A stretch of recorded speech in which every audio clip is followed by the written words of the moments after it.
Welcome, everyone. Today is Monday, November 4th.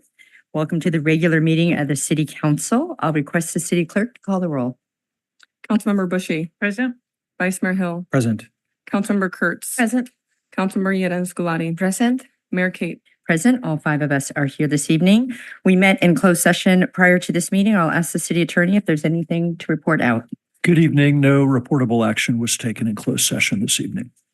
Thank you. So welcome. We are glad that you're here, whether in person or watching online.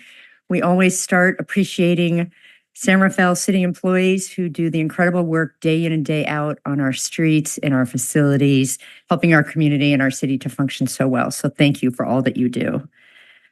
Recently, I had the honor of being invited to speak at the Black Student Union's Get Out the Vote event at Dominican University. It was inspiring and reassuring that these college students recognize the importance of voting as part of our nation's democracy and their insight and their enthusiasm to embrace this civic role. So tomorrow is our national, state, and local elections. So be sure to drop off your ballot at a ballot box or at your local election outlet, or you can always go to the Civic Center. But please, let's get out the vote. As part of my opening remarks, we also include a land acknowledgement.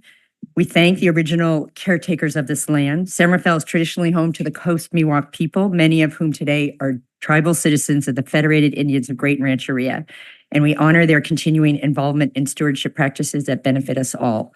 We do have a proclamation later, so we will talk more about that. And in addition to this statement, we also work with the tribe on mutually beneficial issues. Right now, it's been a lot about art. And Matthew, I know, will come down later and say a few words about that. So again, welcome. I will ask the City Clerk to describe how people can participate this evening. Thank you, Mayor Kate. Before we begin, I'd like to announce that tonight's meeting will include Spanish language, simultaneous and consecutive interpretation provided by qualified interpreters on the Spanish channel for Agenda Item 8A only, which is Marin Sanitary Service Rates and Amendments for 2025. If you're watching on Zoom, you can join the Spanish channel by clicking on the interpretation icon in the toolbar. And if you're attending in person and you don't have access to the Zoom meeting from your phone, you can see me and I can get you set up with a device so that you can listen to the meeting in Spanish. As a reminder, we ask that everyone participating tonight please speak slowly to allow our interpreters to effectively express our comments. Thank you. We'll start with our city And I believe, Andrew will hop on in and say that in Spanish consecutively for us. Gracias, Alcalde Kate. Antes de comenzar, me gustaría anunciar que la Junta esta noche incluirá interpretación simultáneo y consecutivo en español, proveído por intérpretes calificados en el canal en español solamente para el tema del orden del día 8.A, que es tarifas para servicios sanitarios para Marin y enmiendas para 2025. Si está viendo en Zoom, puede unirse al canal en español con solo oprimir el icono para interpretación en la barra de herramientas. Y si usted está atendiendo en persona y no tiene acceso a la Junta por vía Zoom en su teléfono, por favor abórdeme y yo le proveeré un aparato para que usted escuche la Junta en español. Como recordatorio, pedimos que todos los que estén participando esta noche hablen lentamente para permitir que los intérpretes expresen sus comentarios de manera efectiva. Thank you. Tonight's meeting is being recorded and streamed live to YouTube for members of the public wishing to provide public comment. Displayed on the podium and the projector is a timer to help you stay within the 2-minute time frame. You're invited, though not required, to introduce yourself and say what part of San Rafael you live in, or if you're from outside of San Rafael. We do offer closed captioning for the evening's meeting on Zoom. You can select the live transcript button to enable this feature. And if you're experiencing any technical difficulties, you can contact me by email at city.clerk@cityofsanrafael.org. Thank you. Thank you. Now we will turn to the city manager for city manager reports. Good evening, Mayor and Council. I have some good news to report. We just got a notice today that the city's credit rating was upgraded from a AA to a AA+. So just a couple of comments on that. There's a new rating system by Fitch, And anytime we see this even slightly incremental increase, it's a real benefit to the city and the community. We've been rated with top financial resilience because of good reserves. Our funds over 25% of our budget and often holding more than 40% in reserves to cover unexpected costs. So this rating not only reflects about the city's internal finances, but the resilience in the diverse local economy, which reflects the larger economic outlook in the region. So really positive move in the right direction there. Also, there's a new bike share hubs being installed all around the city. And this is it's called the Redwood Bike Share Pilot Program. It's funded by a grant from Metropolitan Transportation Commission, and it's a collaborative effort between Sonoma County Transportation Authority and our Transportation Authority of Marin. There's an app that's really easy to use that you can download from their website, which is redwoodbikeshare.com. I downloaded the app today to see, how easy would it actually be to get on there and find a bike and figure out where I can pick one up and pay for one. And it was pretty seamless. So it's a really exciting multimodal benefit in San Rafael. So take a look at that website to see where they're going to be located. I think one's going to be right out here on Fifth Avenue in front of City Hall. Also wanted to share a scheduling update on the Northgate Town Square project. We were originally targeting the 18th of November for the first public hearing at the City Council. After the Planning Commission hearing last week, there's a number of comments that staff are working on responding to. There's some technical information that we need to work on before we bring it forward to the council. So that is now currently scheduled for the December 2nd City Council meeting. Then a few upcoming events on Friday. We have from 5 to 8, the second Friday Art Walk. Let's see. Also, Transportation Authority of Marin is having a community workshop on the Bellum corridor improvements, and that's going to be at the Marin Health and Wellness Center at 32 Kerner Boulevard. It's on November 14th from 5:30 to 7:30, and there will be Spanish-speaking staff there to help provide support to the community. It's the holidays. Can you believe it's the holidays? It really is. So I just wanted to announce because they are coming up pretty quickly. We have 3 holiday events. The San Rafael's 43rd annual Holiday of Lights and Winter Wonderland begins on Saturday, November 30th from 11 to 6 downtown. And that evening will be the tree lighting ceremony at the Downtown Plaza on 4th Street at 5:30 p.m. So a lot of fun stuff for the kids that day. And then on the 29th of December, I'm going in chronological order. Hold on a second. The Lighted Boat Parade, which is a big favorite, is on Saturday, December 7th. So that's next. And then the giant menorah lighting and gelt drop, which was super fun last year with the fire truck and all our fire engine, on Sunday, December 29th from 5 to 6:30, also at the Downtown Plaza. Also just wanted to mention there's a grand opening at the Smart Pathway from McGinnis Parkway to Smith Ranch Road. That's going to be on Friday, November 22nd at 12 p.m. And that will take place directly across from 155 McGinnis to celebrate that opening of that new pedestrian bridge and that connectivity. And lastly, as Mayor Kate said, don't forget to vote tomorrow. Thank you, City Manager Alilovich. I will turn to my colleagues to report out on meetings they've attended. I'll start with the Vice Mayor. Thank you, Mayor Kate. I have a few meetings to report. On Wednesday, October 23rd, at the Marin County Council of Mayors and Council Members, which I'm serving as the president for this year, the entire council was present. We received an update from Gary Nazaris, the Director of Homelessness and Coordinated Care for Marin County, who provided an update on efforts to support and address homelessness in Marin. We also received a presentation from the leadership of Marin Builders Association on the permit process improvement. San Rafael was highlighted as a city that had a NPI score of 40 plus, which is a big deal. On Thursday, October 24th, myself, Mayor Kate, and Councilmember Kurtz had a tour of the sanctioned encampment area. I will report that from the folks that are running it, that it is being well run. As we interacted with folks there, we received a lot of positive feedback about what this experience has meant for folks that are now in the sanctioned camping area. So we are eager to have it continue to be run that way, and it seems to be going as planned. I would also like to report that on Thursday, October 24th, I presented to the Rotary Manor on 5th. Just talked about local issues, mostly centered on safety along sidewalks and the public right-of-way. There's a lot of concerns about that for the residents at Rotary Manor. And those are my report. That's my report for this week. Thank you. Councilmember Kurtz. Thank you. I attended the Chamber of Commerce Women of Industry luncheon, and congratulations to Carolyn Flattery, who's the founder of Make It Home, and Andre Janaszewski, owner of Bellum Storage, for being recognized for their work. I attended the MCC legislative meeting. Because he already said it, can we have to say it again?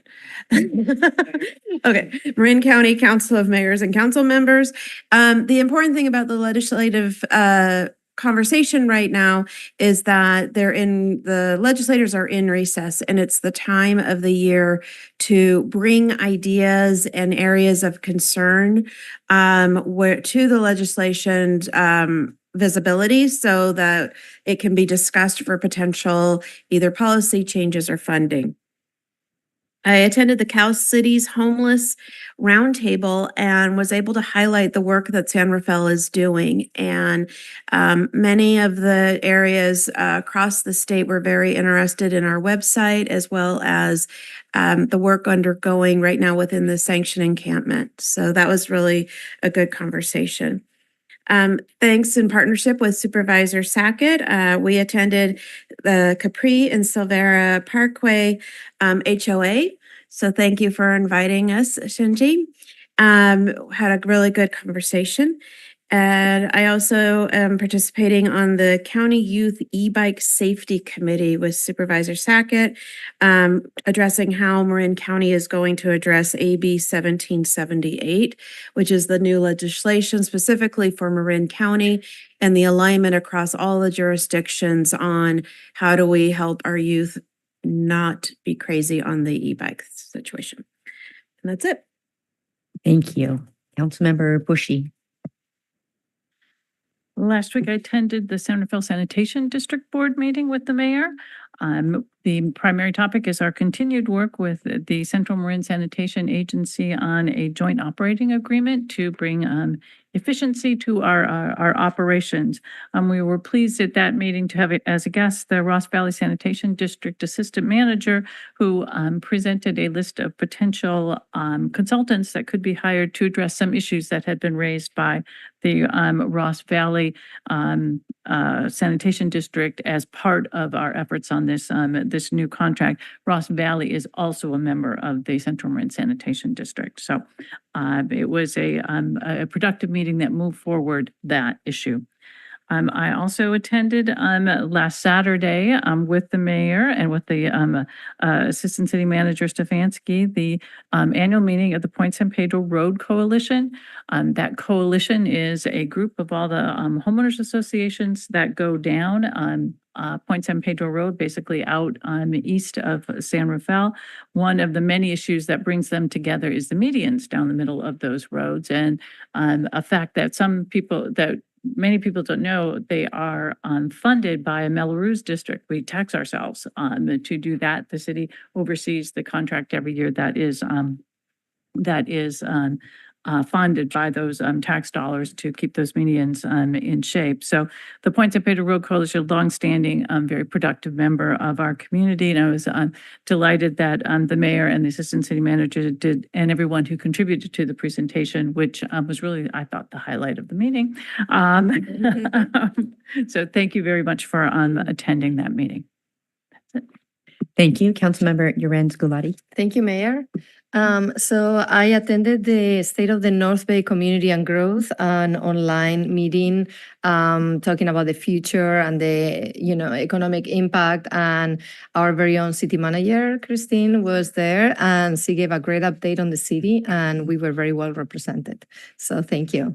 Also attended the Women of Industry Awards, and in addition to the awardees, they were recognizing Cecilia Zamora for her lifetime membership for the San Rafael Chamber of Commerce leadership class, which I'm an alumni, and I know that in my class, city manager Christine Lolovich was in my class as well. So she was definitely recognized, also part of the Hispanic Chamber of Commerce. Also attended the Bay Wave Executive Steering Committee, the Sea Level Rise and Marines Bayside with Mayor Kate. And still in the same day was the MCCMC, we already talked about it, the meeting in Tiburon and Belvedere. October 24th, I attended the MC Clean Energy Board Retreat in Pittsburgh. So it was great to see actually all the board members representing all the cities where MC has services. We always see each other. It's a hybrid meeting, so it was really nice to meet them in person, but also go to Pittsburgh and see some of the highlights of the city over there. So that was very interesting. And then that afternoon, we had the CCAP quarterly meeting, the Climate Change Action Plan with our Super Sustainability Program Manager, Corey Bitoff. There was an update on the GHG inventory, which is the greenhouse gas emissions and building electrification plan. There were like fabulous students from Marin Academy talking about electrifying and renewable energies, and it was fascinating. And an update also on MC Clean Energy. And then that evening, I participated it was busy days, in the virtual Marine Green Home Tour for 2024. And they were featuring different types of homes in Marin County with different sustainable choices to update our homes to fight and adapt to climate change. And then my last update, it was, and I leave it for last, but it was amazing. Saturday, it was the Dia de los Muertos celebration in Picoweed. Huge thank you to Karina Ramirez Cortez, the organizer with Multicultural Center, and all the volunteers who made it possible. All our staff from, the City of San Rafael Rec and Library departments, especially Steve Mason. He told me how many steps he did that day. 40 miles just walking around. And all the team at the Alboro Center, our police and fire departments, they were definitely there for the parade. And oh my gosh, it's just such an amazing celebration in the community. I think it gets bigger every year. I talked to different people. Many of them were coming from Novato. So it's my favorite event of the year. So thank you so much for everybody that was involved. Thank you. Thank you. And I'll just build on that. It is an incredible event that just every year, as you said, gets bigger and bigger. And this year, for the first time, this city had an altar that celebrated the lives of the late Al Burrow and the late Sir Miller. So we want to appreciate staff for putting that together, in addition to all the other just incredible altars that were there. The benefit of going last is so many of the meetings that I had attended have already been mentioned. I did want to reiterate what the city manager had talked about, the Transportation Authority of Marin. We did have our TAM meeting. So the Redwood Bike Share, they're installed. We haven't had the official ribbon cutting yet because they're waiting for the whole thing to be ready. The premise behind that is first and last mile around the smart station. So they are on 5th Street. There's one over here near the Public Safety Center. There'll be one down the block. So they are operational, even though we haven't had the ribbon cutting. So I'll be updating you on the data on how they are used next year after they've been out and about for at least 6 months. In addition, the 101-580 comment period has been extended to November 15th. You go to the Transportation Authority of Marin website and you can continue to put comments in there. The city manager already talked about the workshop for the Bellum project. Again, we are so grateful to the County of Marin for being the lead agency on that project. And then finally, TAM allocated to Marin Transit some funding to add 5 new bus shelters. So we're bus stop shelters and bus stops in the Canal neighborhood where we have many transit dependent riders. So we're appreciative to the entire TAM board for that. 2 weeks ago, I was able to attend a Girl Scout meeting with daisies and brownies, and they were very squirmy, as I've forgotten what it's like to be around kindergartners, but they're doing their civic badge. So we talked about civic things. We'll see. I don't know how much was retained, but they had snack after. So I think maybe that was part of the issue anyway, but it was really fantastic to, as always, connect with their young people and be talking about local government. So thank you as always to my colleagues for what you're doing every single day outside of the dais work. You've been very busy. And with that, I will accept any comments from the public on the city manager and council member reports. If you'd like to make a comment on what you just heard, now is the moment. Welcome. You're invited but not required to say your name and what part of San Rafael you live in. Good evening, everybody. Shinji Sakayagi. I live over by McGinnis Golf Course. It's great to hear about this, this bike share program. Just one thing in my observation is that the people that use these bikes tend to be younger. I don't know, I'm kind of from the Stone Age, so I don't get on my phone and I don't do this kind of stuff. So to be honest, as someone who encourages biking, I don't know anything about how to actually operate this this bike share program. So I was wondering if it would be effective to have some sort of free period, maybe like the first couple of weeks. Obviously, it'll create more access for everybody, but it'll also bring different age groups and just different backgrounds and everything as well, and having some sort of tutorial for how to use it. Otherwise, one of my concerns is that it'll just be mostly young people, which is good, but there's a lot of other folks here too. So thank you. Thank you for your comments. Anyone else? Okay, not seeing anything. I'll close the public comment and move to the consent agenda. We have items A through I. Any of my colleagues like to hold any of the items? Not seeing any. Any members of the public like to comment on the consent agenda?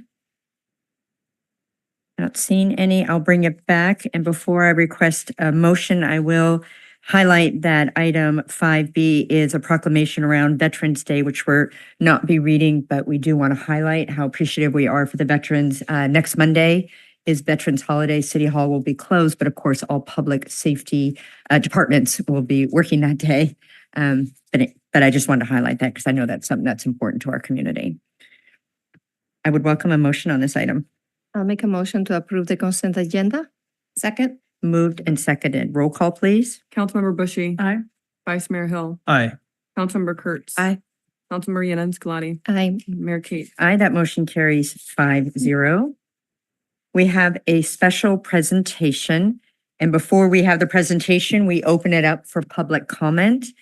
So if you would like to comment on the proclamation regarding Native American Heritage Month, we would welcome your comment at this time. Not seeing any, I will go ahead and read the proclamation, and I'm delighted that Tribal Council Member Matthew Johnson is here as well. So I'll read a few things, and then Mr. Johnson, if you'd be so kind to come and say a few words after. Great, thank you. So it's a proclamation recognition of Native American Heritage Month. It is a time to celebrate the vibrant and diverse cultures, histories, and traditions of Native Americans, honoring their significant contributions and their enduring sacrifices. And whereas the city of San Rafael acknowledges the Federated Indians of Great Rancheria as a sovereign nation, consisting of Coast Miwok and Southern Pomo peoples, and the only federally recognized tribe whose ancestral territory encompasses Marin County and the city of San Rafael.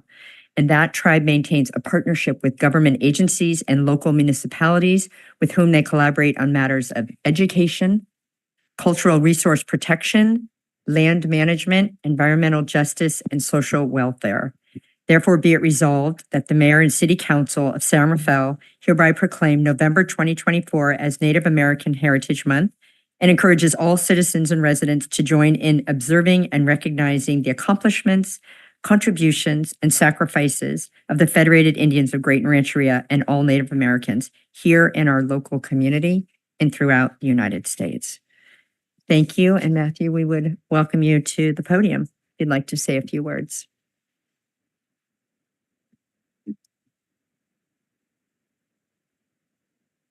Thank you so much. Opu Mikontoish, Ka'awe Opu Matthew Johnson.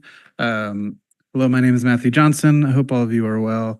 I am a tribal council member at large for the Federated Indians of Great Rancheria, and I'm also an enrolled tribal citizen.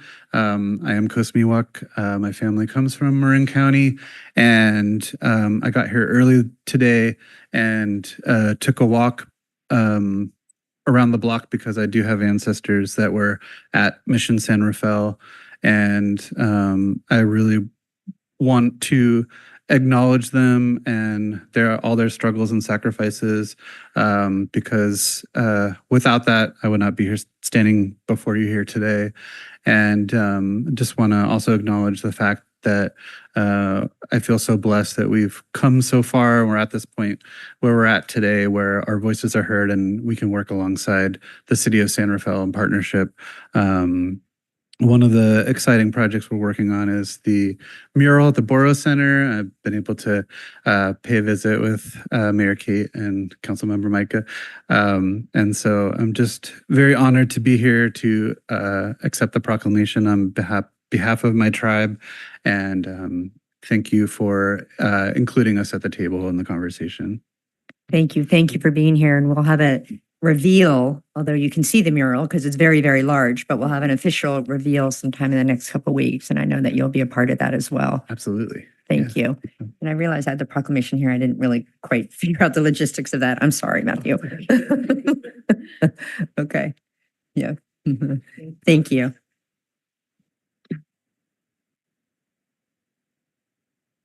Our first agenda item is Encampment Resolution Fund Round 3 ERF and State of California State Senator McGuire funding agreements and collaboration agreement between the County of Marin and City of San Rafael. I will turn to Assistant City Manager John Stefanski for this item. Great, thank you, Honorable Mayor, members of the City Council. John Stefanski, Assistant City Manager. Before I dive into the brief staff presentation tonight, I do want to recognize Supervisor Mary Sackett, who is here. This item is really kind of a testament to the work that our two agencies have undertaken in recent months around the sanctioned camping area and the ERF grant. So this item is regarding the agreements that the city needs to execute in order to request reimbursement for costs associated with the ERF3 grant and the sanctioned camping area. So it's kind of more of an administrative item. As we all know, earlier this year, the city and the county partnered together on an ERF application, successfully was awarded $6 million for our sanctioned camping program. And then we also have around $1 million in one-time funding that our state Senator McGuire was able to secure through a state budget appropriation and was matched by the County of Marin dollar for dollar. Since the county is the lead agency on the grant application, they are the ones who serve as the fiduciary agent for the grant, as well as the Senator McGuire funds. And as such, we have to enter into these agreements in order for the city to request reimbursement. So there are two agreements, the first of which is for the ERF grant itself, and that will cover the city's portions of our responsibilities for those grant activities, as well as then for the McGuire agreement, capturing the costs associated with standing up the sanctioned camping area, as well as the first couple months of operation there. So earlier this year in August, we had a large presentation on homelessness in general in the city, as well as an overview of the sanctioned camping area. And at that time, the city council also approved a number of agreements for the city to enter into regarding the actual operations of the sanctioned camping area. So this is D-Block Security, FS Global, We Hope for Showers, Downtown Streets team, as well as the other John Company. And those are the vendors who are currently providing the services for the sanctioned camping area, as well as other additional homeless response services in the city. And the last agreement that is before the city council this evening is something that at a staff level, we have been working with the county staff for the last 4 months, and this is a collaboration agreement. And this is really our framework and our formal partnership of how the city and the county are jointly going to manage the ERF grant as well as the sanctioned camping area. And so this collaborative agreement establishes our roles and responsibilities around grant implementation, but also helps to just ensure that we're able to facilitate coordination and achieve all the objectives that we need to under the grant. And so with that said, that concludes the staff presentation, but I'm happy to answer any questions that you may have. Thank you. I'll see if there are questions. Vice Mayor? I have no questions. Councilmember Kurtz? No? No questions. Oh, okay. We have a collective no questions. I will open it up to members of the public to comment on this item. if you're interested. Welcome Supervisor Sackett. We were going to give you compliments in the comment portion, but thank you for being here. It actually means a lot to the city to have our county representative. So thank you. Welcome. It's a pleasure to be here with you all, and no comments, I guess, is a good thing that our staff are really working together to get all these agreements together to move forward. I think it's unprecedented collaboration and unprecedented amount of dollars that are really going to result in things that we see on the ground, and getting people on that pathway to housing. So I just want to be here to thank you all and to share that myself, the county executive, and our county staff are going to continue to walk side by side with the city through this process. We know there may be wrinkles along the way, but because we can work together, we will move forward. And I look forward to these same agreements coming to our board on November 19th for approval. Thank you. Thank you, Supervisor. Any other comments? Not seeing any, I'll close the public comment and bring it back for our own comments prior to a motion. Vice Mayor, would you like to make some comments? Yes, thank you, Mayor Kate. As Assistant City Manager Stefanski shared, there were many stakeholders involved here. The partnership with the county has been essential for the Encampment Resolution Fund to come to life, not the least of which involved State Senator McGuire, who sponsored this and made certain that this happened. It is difficult to imagine how we could resolve the encampment without this type of funding. The amounts are significant. They are making a major impact to our community. Folks may or may not know, but I walk there every weekend, both Saturday and Sunday. These last 2 weekends, I've been able to walk the southern part of Mahone Creek, and it's completely empty. That is not to say that we are done. We are just at the beginning.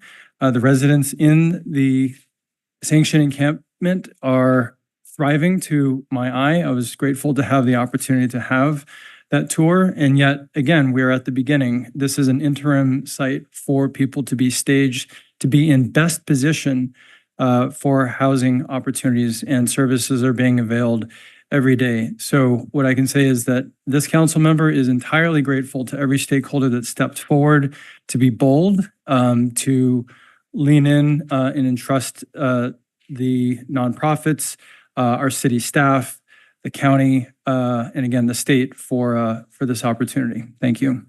Thank you. Councilmember Bushy, any additional comments? Just a few to bring the historic nature of this to the forefront. There have been many years when we needed this, and now we have it. And my goodness, look what it's doing. Working together, we're able to bring funding and services to our community that we couldn't apart. The sum is greater. The sum is greater than the parts. That's what I want to say. Yes. And this is an incredible illustration of that for our community and for the people in our community most in need. So thank you to Supervisor Sackett and to all of the supervisors and to all of their staff and to our staff who have come forward to put together this amazing package of services that will bring so many benefits to our business community, to our residential community, to our schools, and to the future of San Rafael and Marin County. So thank you to everyone involved. I am delighted to support the matter before us. Thank you. Councilmember Micah. Yes, I want to echo the sentiment. Really appreciate everybody who has been involved with the agreement. It's been really tough. Not only for people that they are unhoused, but also for the neighbors, for the businesses. I think this type of collaboration is going to bring the best that can be done for the path to housing. I keep reminding myself that this is a temporary solution, hoping that it will be really effective, and we won't have to be looking at this, in the next year or so, 18 months. But I'm very grateful because when we had something similar it was underneath the freeway, we knew that it was very successful. So I'm really hoping that everybody can have access to services with a path to housing, and they can remain, housed, and hopefully support everybody in the community. So this is going to affect everybody really. So thank you. Thank you. And Councilmember Kurtz. Also would like to echo thanks to everyone. Long time in coming to get us here. And when I shared what we were doing with other cities across the state, they were very surprised.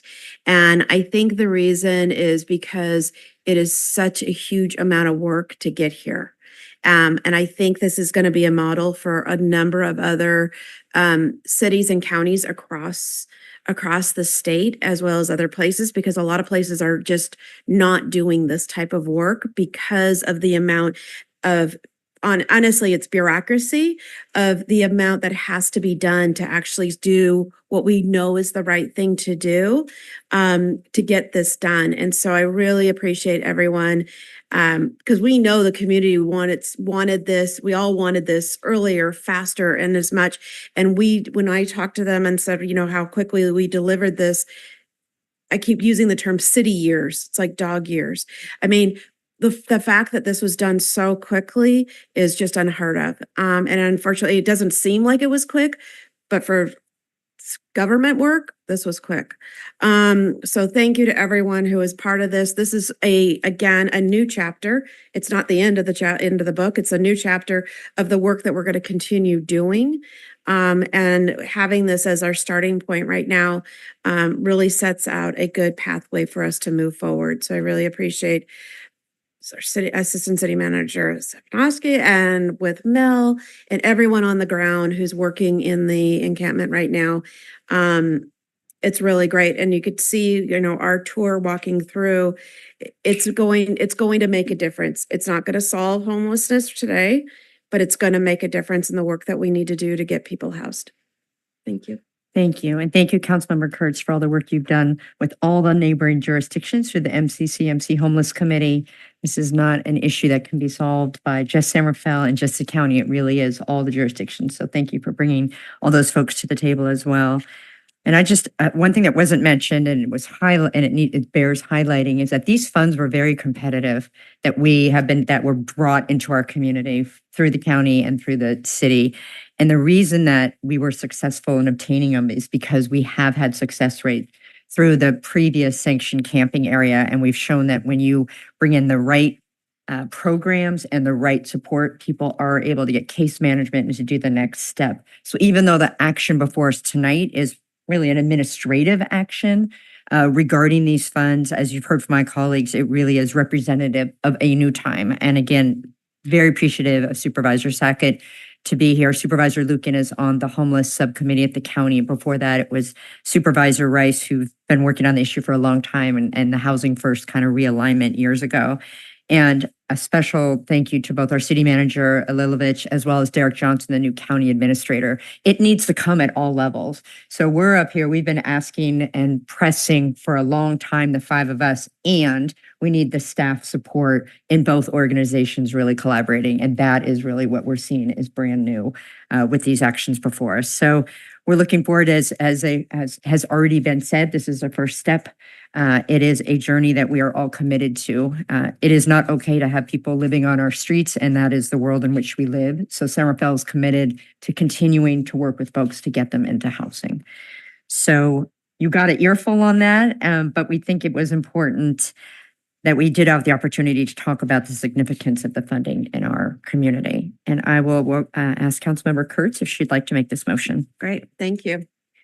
I'd like to make a motion, authorize the city manager to execute professional services agreements with the County of Marin related to the Encampment Resolution Fund Round 3 and the State of California State Senator McGuire funding, and authorize the city manager to execute and amend as needed the collaboration agreement between the County of Marin and the City of San Rafael for Encampment Resolution Fund Round 3 ERF 3 grant funds. It's under the fold. The State of California Senator McGuire funds and the 50-50 match for housing-based case manager. Thank you. Is there a second? Second. Moved and seconded. Roll call, please. Councilmember Bushy. Aye. Vice Mayor Hill. Aye. Councilmember Kurtz. Aye. Councilmember Eden Scalati. Aye. Mayor Kate. Aye, that motion carries 5-0. Thank you, Assistant City Manager John Stansky. We have a public hearing next on our agenda. It is on the Marin Sanitary Service rates and amendments for 2025.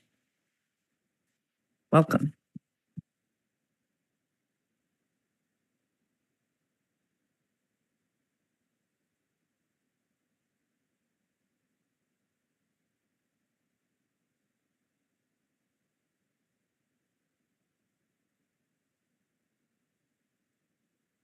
Good evening, Mayor and Council. Nice to see you all. This is our annual Marin Sanitary Service rate review, and we have a few other things on the docket for you tonight as well. Very excited to be sitting next to Lieutenant Todd Behringer here, who's been one of our partners in our illegal dumping programs for the past 5 years since the inception of the Together San Rafael team. I also want to shout out to Walter Gonzalez, who's in the audience, who was very instrumental in this in the past 3 to 4 years as well in bringing this forward. And then let you know that Patty Garbarino is here, as well as the whole team from Marin Sanitary Service. Everybody said hello. And they're here for questions if you have any as well. And then we have Garth Schultz from R3 Consulting and Megan Burke, our outside legal counsel as well, in case there are any questions that they can answer. And then I believe we have 2 folks online, Nate Forrest and Jim Howison from R3 as well, that did a lot of the financial analysis for this. So I have too many slides. I was told that by Walter, and then John confirmed it. And I also talk too fast, and we have translators. So Todd, you're going to help me keep it slow, right? Thank you. So we have 4 main things: the 2025 rate review, the illegal dumping program proposal, the franchise agreement amendments, and then we'll open it up for questions and public hearing. So we'll dive right in. Every year we bring this forward. As you know, we work with all the other Marin Sanitary Service jurisdictions, and that we have a rate setting methodology we adopted in 2018 that is simple, based on a CPI for the most part, and has been super successful. As Councilmember Bushy likes to remind me, that this has been really good at keeping rates steady and lower than normal as well.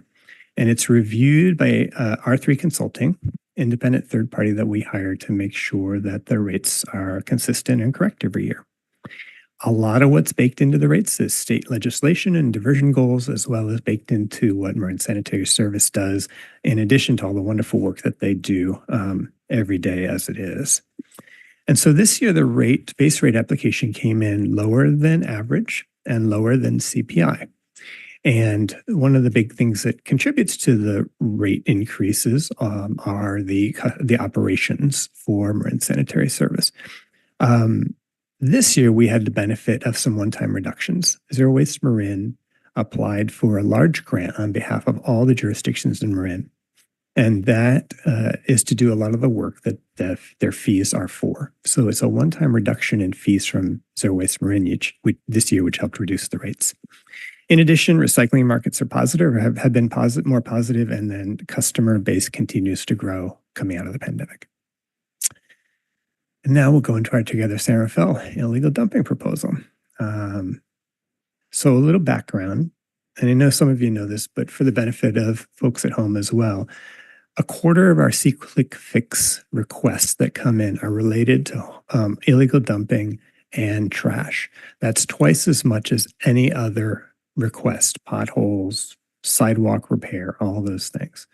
Anecdotally, we've heard from you that up to 20% of council contacts are related to illegal dumping and trash.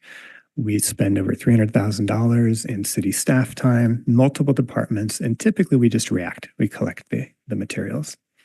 So the approach we took 5 years ago with our Together San Rafael cross-departmental team was to conduct pilots through a human-centered design lens to really understand what is really happening. What do people experience? What are the causes? What are potential options that we could explore with an equity focus?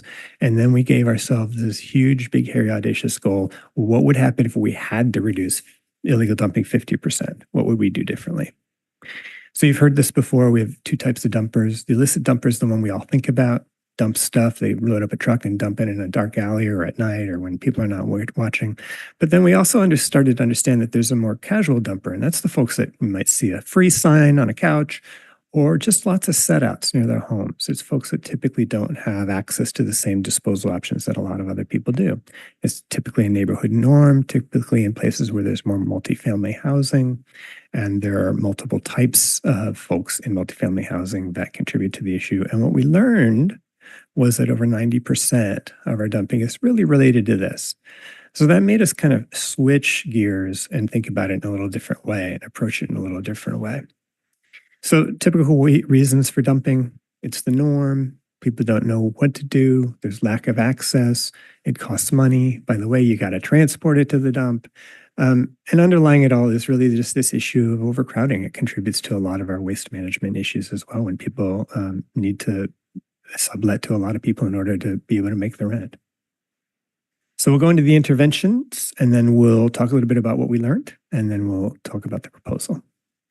So three key areas, and this is pretty standard as we did all of our research, but I'll just acknowledge that equitable access, the baseline, people need to have a good way of disposing things conveniently and cheaply. Active engagements like painting the Golden Gate Bridge. Once you get done, you got to get started again because and you did it in multiple languages in multiple ways and meeting people where they are. And then Todd will talk about enforcement, but the importance of visible enforcement is super important so people know that there are consequences. In terms of access, we tried a number of different things. I'll just highlight two of them. Our bulky item drop-off events at Pickleweed Park have been super successful. They're centrally located. They're on a regular schedule. We learned this over time that if they're on a regular schedule, people start to know that they're happening. We fill up so much material on one Saturday that that whole hallway out there from the very end to the lobby could be filled with from top to bottom with material. And that's what we collect on these Saturdays. Then we also tried an on-site collection pilot owing to the fact that we know that transportation is such a major barrier. And so we tried it out as a pilot, did it bi-weekly on site, no cost. We needed property manager participation, and we did see reductions nearby in one of the critical areas that we tried it at. Some of the key findings, again, transportation, huge barrier. So on-site collection works best, but people need it at different times. We assume that everybody moves out at the end of the month, but not everybody does. It only worked our pilot in places where there was space to store things, and there were very few that had that space. The on-call function met the needs the most, but some prefer different situations where they might have a dumpster rented for a weekend or preferred to have coupons to be able to take it when it worked best for them. And we also found that even with that, the bulky item drop-off events are warranted in the Canal neighborhood.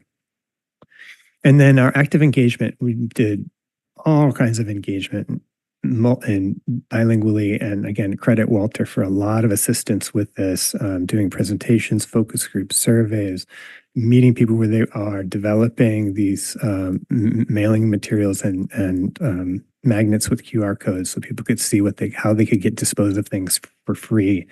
And then these hotspot campaigns, which were fantastic because we would everybody would coalesce around one area. We had volunteers that did the cleanups. We had police that would come out and do drive-bys regularly. We put up signage. We got businesses, I am talking fast again, to install cameras and signage. And then we could actually get data too and show that when you apply all these things, you see a dramatic reduction in illegal dumping. And it's a place where we could actually get some decent data. So some of the key findings, again, we lack staff capacity to be able to do this. So we were doing it as time allowed and with fellows. There's no standardized cross-departmental coordination right now. It requires ongoing consistent engagement because people move a lot. We're getting new tenants all the time. Engagement needs enforcement as well to nudge towards compliance, even when it is more set out oriented. And then it is very challenging to get good data. And I'll toss it over to Todd for enforcement. Thank you, Corey. Enforcement is a key component of curbing illegal dumping. 5 years ago, we made a concerted effort to educate officers on the applicable laws, how to put together a thorough illegal dumping investigation, and made it easier for the public to report illegal dumping. We also implemented short-term rotating surveillance cameras at areas that consistently saw illegal dumping. This was typically done in conjunction with the hotspot campaign, as Corey mentioned earlier, where we focused our efforts and engaged with the surrounding community that was impacted by illegal dumping. In addition, DPW would issue pre-citations or warnings to property owners or business owners who violated the Santa Fe Municipal Code by allowing discarded waste to impede the right-of-way fronting their property. Along the same vein, minimum service level analysis was conducted by R3 Consulting Group. They found that there were some multifamily properties that had multiple instances of having overflowing trash and dumpsters each year. They found that there was often more dumping near these properties, showing a correlation, not necessarily a causation relationship. They also found that the current system of fines and requirements to increase service to meet the actual need was insufficient and needed some adjustments. Possible adjustments to the municipal code regulations regarding the minimum service level and reviewing the fine structures may be more effective to address overflowing dumpsters. One of the more effective tools in combating illegal dumping was empowering our community to be partners through our crime prevention through environmental design mini grants. We refer to them by the acronym of CEPTED. These $1,000 grants are awarded to City of Santa Fe business license holders who make physical improvements to their locations such as lighting, fencing, signage, hardscape, or surveillance cameras. The project is vetted by a review committee and is reimbursed to the property owner once the work is verified. These grants provide a financial incentive, but also create a partnership with the city to address illegal dumping. Since 2019, the city has received 37 grant applications, approved 32 CEPTED projects, and awarded 18. I also received a call from Florida. They wanted to model the similar program. Some of the key findings when it comes to enforcement, one of the key findings from our enforcement efforts was it must be consistent and visible. Based on the applicable laws, officers were used to investigate penal code violations, and code enforcement and/or DPW was used to enforce municipal code violations, thus necessitating different enforcement entities. As a result, coordinated enforcement between sustainability, Department of Public Works, the police department, and code enforcement was necessary and effective. We also discovered that staff capacity was limited. As personnel changes occurred, enforcement efforts would fluctuate. One of the most impactful remedies to curb illegal dumping was educating property and business owners on the importance of crime prevention through environmental design strategies. We found that when implemented and properly maintained, there were long-term benefits. Additionally, we found that the pre-citation notices worked for landlords to encourage them to clean up the right-of-ways fronting their properties under the threat of possible fines. Having options available to community members was important. Without disposal options, enforcement just pushed the problem to another location. The biggest takeaway from the pilot was that multiple coordinated interventions are needed for success. One intervention alone is insufficient to address illegal dumping. Okay, so that's a synopsis of what we've tried, what we've done over the past 5 years. And so we get to our final program recommendations. And I know this is all in your packets, so you can read it. So I'll just go over it briefly. And the two main ones at the top are the ones that are the largest areas for funding and will have the most success. The bulky item collection at multifamily properties offers that access, that baseline of access to easy, convenient, and inexpensive disposal of bulky items. So that's the baseline. And then having a waste management coordinator can help ensure that all the other activities happen, that consistent engagement, and being deputized to be a code enforcement officer as well, to be able to enforce when necessary on property managers. And all the other things are included in the budget as well as in the packet. Most importantly, I think this ability to continue to apply human-centered design and continue to evolve the program over the time, to be looking at our codes, to be looking at our hotspot campaigns and seeing what works and continuing to make it better over time. So I'll focus just on those two main things, the bulky waste service options again, with a lot of work, and big kudos to Marin Sanitary and R3 for helping us research this and understand this better and come up with these options. Marin Sanitary was certain that it was important to not just provide one option, that different apartment complexes are different, and some managers really do address this proactively. Some prefer to have dumpster delivery. This is typically the larger properties that have the space. And in that way, which is actually a more inexpensive option to administer, they once or twice a month can be able to collect the materials and be picked up, and that takes care of it for them. But the vast majority will be choosing most likely on-call pickup, the smaller and medium-sized apartment complexes and tenants. And then the coupons for self-haul, I had a couple of apartment managers that prefer to just have an area. They said, when my truck gets full, I take it, and it works for me because it's the flow of the material, and that's better.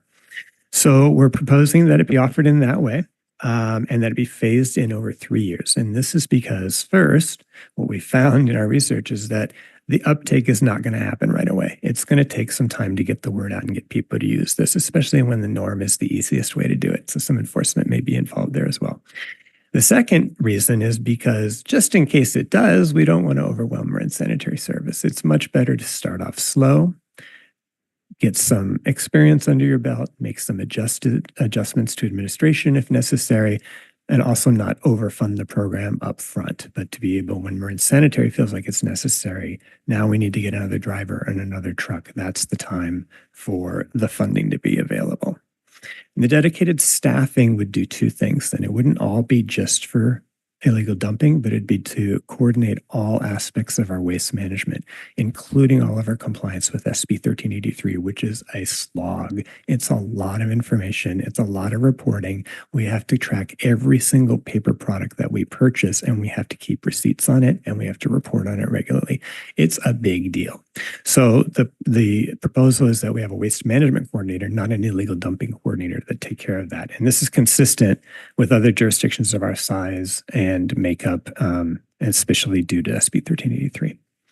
And so the cost, what we're proposing is that this be applied to the rates like the single family collection is and like other programs are, which would incur a supposed to be 3.2%. I think I reversed the numbers there, excuse me, to year one on the rates with an adjustment for the ramp up of the multifamily collection over years 2 and 3. And we don't really know what that's going to be just because it depends on what the rate is, what the percentage is due to the rate, but between 0.5% and 0.75% most likely in the next 2 years. And that would require an amendment to the franchise agreement to include the program in the description of services and the staff position and all the materials and collateral. And all that is in the budget in the attachment for the franchise agreement amendment. And just a smattering of community engagement. And that QR code takes you to a just released case study on San Rafael by the Mattress Recycling Council that was focused on our multifamily pilot. And I'll just mention too, again, lots of departments contributed to this as well, including digital services and code enforcement and public works and all that. And so quickly on the amendments, and then we can open it up for public comment. So 2 other amendments. One is to prohibit customer-owned carts, and this is primarily due to SB 1383. Fairfax and San Anselmo have already done this. We wanted to wait until we had to open up the amendment for other things, and all the other jurisdictions are considering this amendment right now as well. They have the automated trucks, and that doesn't work so well with customer-owned carts. It smashes them sometimes. It causes the drivers to get out and manually deal with them. But also they're not compliant with SB 1383. They need to be the right color and have the right signage on them as well. So the idea would be that we'd start messaging as early as January 1st, and the carts would be disallowed as of March 1st. And then the other amendment has to do with our franchise fee study. That fee study, as you may remember, came to you last year. It was conducted in 2023 because franchise fees that was filed through California Supreme Court may be subject to Prop 26. And we needed to demonstrate reasonable charges for all the costs incurred by the city, including city costs, operations, staffing, the use of city right-of-way and property, and then vehicle impacts. So instead of tying a franchise fee to a percentage of revenue, it's now going to be tied to a very specific amount in that franchise fee study, and it would increase by CPI year over year, at which point every 5 years or so we would want to do a new study and set the baseline. So that is this end of the presentation and a summary of the amendments. We'll open up for questions. Thank you. Yeah. Thank you, Corey. Thank you, Lieutenant Berenger. I'll open up for questions. Vice Mayor. Yes, thank you, Mayor Kate. Thank you, Corey. I have comments, but I also have questions. I'll start with my questions first. So does staff anticipate that the waste management coordinator role will be full-time permanent or full-time fixed? Full-time permanent. Can you share a little bit more about why we anticipate that to be a permanent? It's a big deal, I think, to add full-time role. I love that we can do that, but what is your thinking? Yeah, well, fixed term means that we think that the problem is going to completely go away and that SB 1383 would be repealed or the like. You know, we're anticipating a lot more waste management laws. SB 54 was passed. There are other waste management laws being proposed. So San Rafael is going to be on the hook to comply with a lot of those laws, and we need to have an interface with Zero Waste Marin. We also need a coordinator that focuses on working with Marin Sanitary and tying together all those departments. So we don't really see that going away. Even if we see 50% reduction in illegal dumping, we still have a lot of waste management work to be done. Great, thank you. And then we do this pretty often, and I think we might take for granted that a community member or ratepayer may not understand the significance of what a franchise agreement is, the why, the how, and the when. Can you talk a little bit about what a franchise agreement is and why it's appropriate here? Oh, sure. So we've had the franchise agreement since at least 2001, and we had agreements prior to that. The franchise agreement acknowledges that a private entity is doing work that may be a city function. And so we require then that they help us with our health and safety laws. There's certain requirements and regulations that we impose upon them as part of the agreement. And in return for that, we then acknowledge the need to have a rate structure and rate setting that funds the service and other agreements like that. So it's just it's a way for the city and the third party hauler to ensure that all of our health and safety requirements, such as need to have service and to compost and comply with SB 1383 and all that, are captured in an agreement. Great. I have one more question, which is you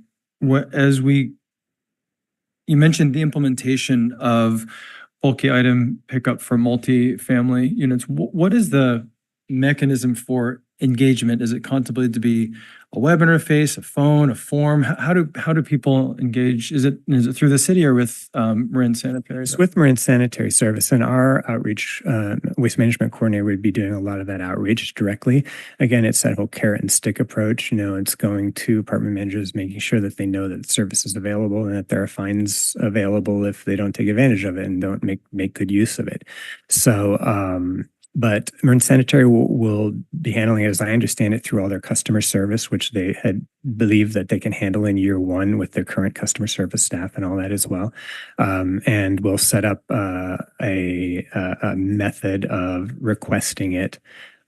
We're starting with apartment managers in the first year, and that's the majority of the outreach, and then moving on to tenants after that, based on what we see the uptake is. So within the first half year or so, we'll start to see what the uptake is and see if we need to do more robust outreach or not. And then the idea would be that in year one, that system will be tested and tried and other opportunities brought about. Thank you. Thank you. Councilmember Kurtz. Couple more questions around the phasing. You sort of just mentioned the apartment managers.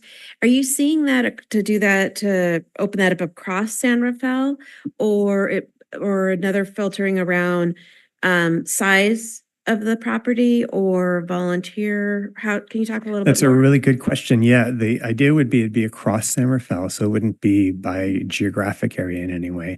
The idea was to start with apartment managers, and then from there, if the uptake is not meeting our expectations or our desires, it's not really getting up there like we'd like to see, then we start to look at it based on hotspots and based on size. Okay, great. Thank you.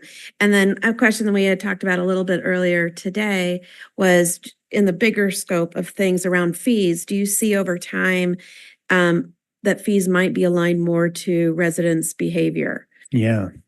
Yeah, it's a challenging one. Several years ago, we did a whole rate structure study, trying to determine if there was a behavioral economics approach to this to get people to divert more. And it was really challenging. We didn't come up with anything that we felt confident was really going to move the needle, just because there were a lot of other considerations. And sometimes when you try behavioral economics, you find that people spend as much time getting around that as opposed to actually, diverting. So for instance, filling up a recycling can with garbage because the recycling can is not actually paying for an extra garbage can, right? So we didn't really come up with a great solution or interventions at that point. Now that was 10 years ago. I think it may be worth looking at again at some point from a broader behavioral standpoint as opposed to just behavioral economics. So. Be interesting to see. That's it. Thank you. Thank you, Councilmember Bushy. I have a question for each of you. Corey's is looking forward and Lieutenant Barringer's is looking back. So we'll go to Corey first. You talked in your presentation about the audacious goal of reducing dumping by 50%. Do you think you've made that goal? And looking forward, what is your goal and how are you going to measure it? So what's Great. going to be the metric to know if this That's this so is great. working? Thank you. Yeah, we have not been able to track metrics like we wanted to. It's really challenging. Public Works is collecting the material and we developed a Survey 123 app, and especially on places like Lincoln Avenue where it's really dangerous and there's a lot of traffic and they need to get in and out quickly. It was just too hard to track regularly, consistently. So it was very hard for us to tell. So that's why the hotspot campaigns were so valuable. We could see dramatic reductions in those hotspot campaigns, but we didn't have the ability to apply that citywide. And so the best data we have is at the waste station at Marin Sanitary Service, but that doesn't give us location data. And so part of this proposal is actually to try out a new AI based app that actually can tell what items are that are being dumped and learns over time so that you cure the data. And after a few months of curing the data, it can pretty much recognize 90 to 95%. And so it's as simple as taking a picture. It's geolocated. And so we want to try that out. And that's part of what we're proposing here. And a waste management coordinator then would be that centralized place to actually track the data and be able to prove the concept about whether or not this is actually working or not. So we were not able to show 50% reduction because we just frankly don't even have the data. We can show that or better at the hotspots, but we can't show that over. So I would suggest we probably set a new goal. We've got 3 years now, and let's set a goal for 3 years and see what we can reduce. Well, as usual, you've brought a great deal of analysis and creative ideas to this. I was thinking you'd just count the C-click fix on big tickets, but your sounds much more sophisticated and probably would give us a better data. Okay, on to Lieutenant Barringer. The question for you, you talked about the installing the cameras and how effective that is, and presumably the cameras are to give you evidence.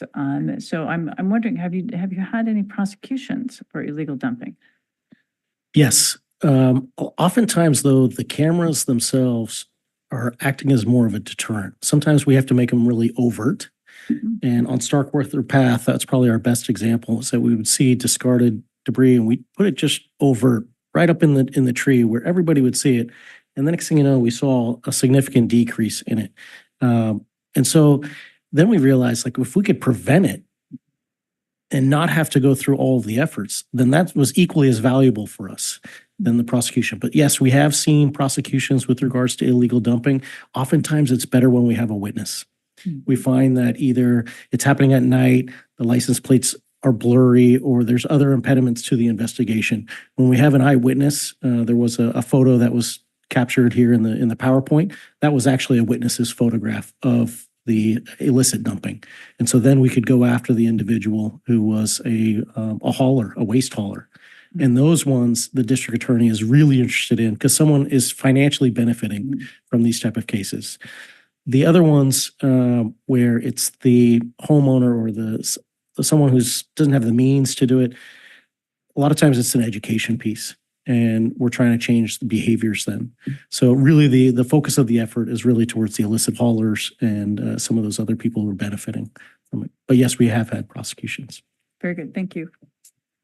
Thank you, Councilmember Gulati. Yes, I cannot tell you how excited I am for this because since I started as a council member, this has been like really the top issues, you know. So I guess my question is, I have talked to so many community members that they are like, they want to help. So for the waste management coordinator, would it be possible to work with the community into maybe like a grassroots? Because I love the idea of prevention and education, and maybe that helps. So I wonder if that could be included as part of the scope. Absolutely. A major part of this scope. Working with volunteers is a big piece of it. And those hotspot campaigns that are really volunteer based, we always go to where we have folks that are willing to come out and volunteer. That picture I showed was on Jordan Street, and our San Rafael Clean volunteers came out and helped with that. And so absolutely, I think that's essential. That's great.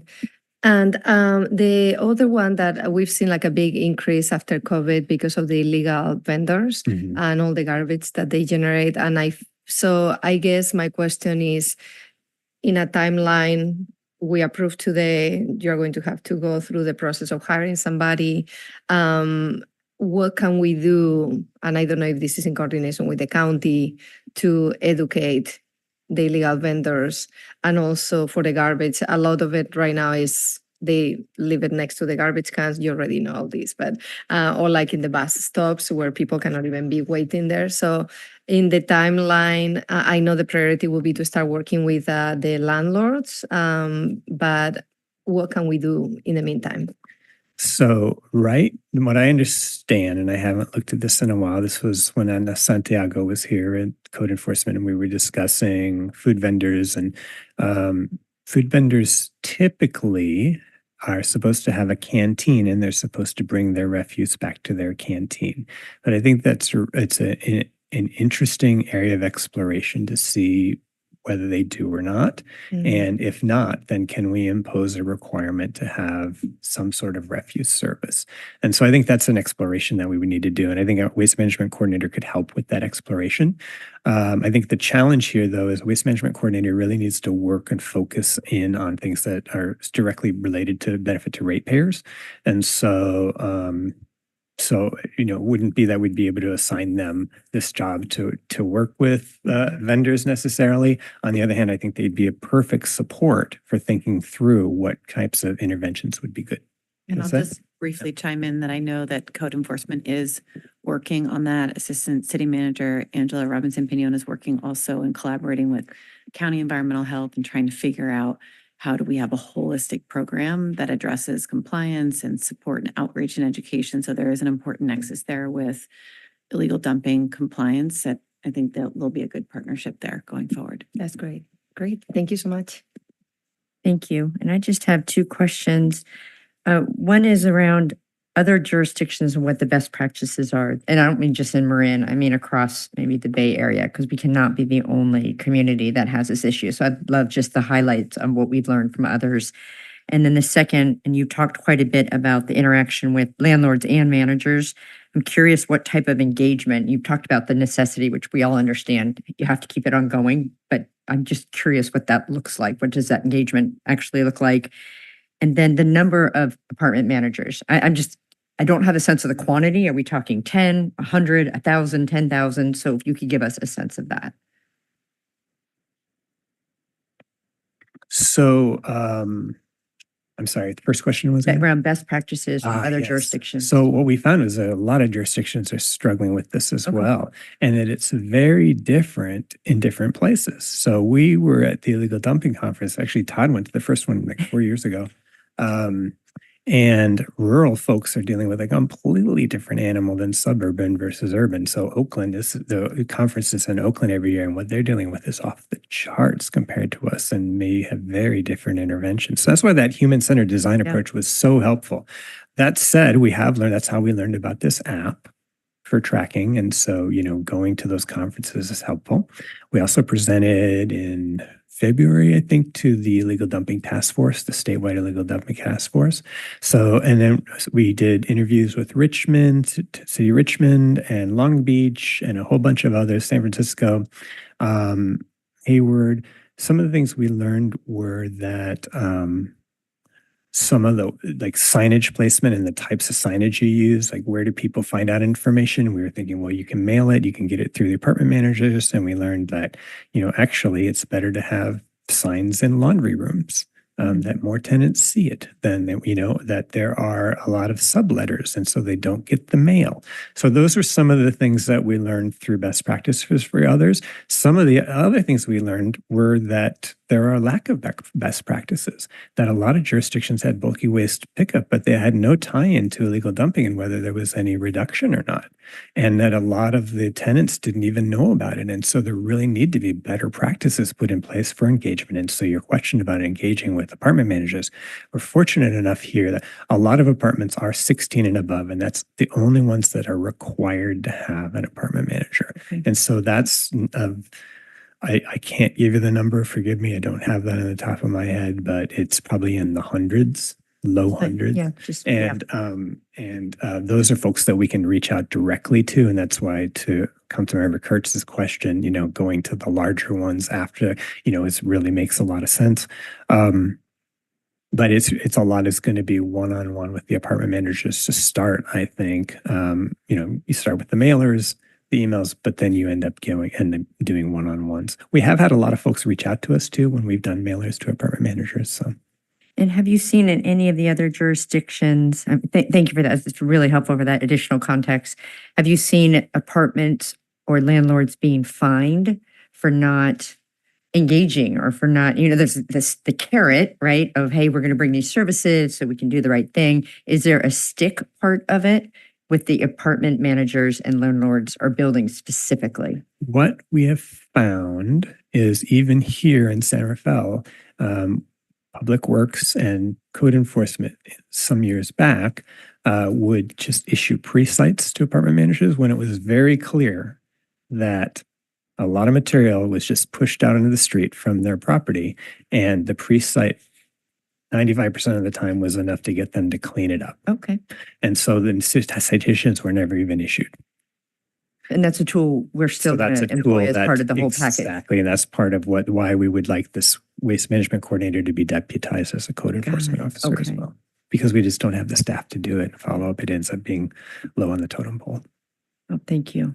Mm-hmm. Thank you. There might be, yes, Councilmember Kurtz, I do have another follow-on question. Yeah, question go ahead. based on that conversation. And this might actually go to community development, I'm not sure. For altogether San Rafael, across all the departments, has community development been started to be engaged with all the new development properties that we're seeing now, which are going to be multi-dwelling units, to actually build in something because you had talked about having the actual space was a real key factor. And I was wondering if that's something we've actually now adopted as well. That's a good question. And no, we have not had that discussion in quite a while. That's something that Marin Sanitary used to bring up all the time. And they had a procedure, as I recall, that when any new development would happen, they would actually talk with Marin Sanitary Service about making sure the space was adequate, especially because space requirements were only for garbage.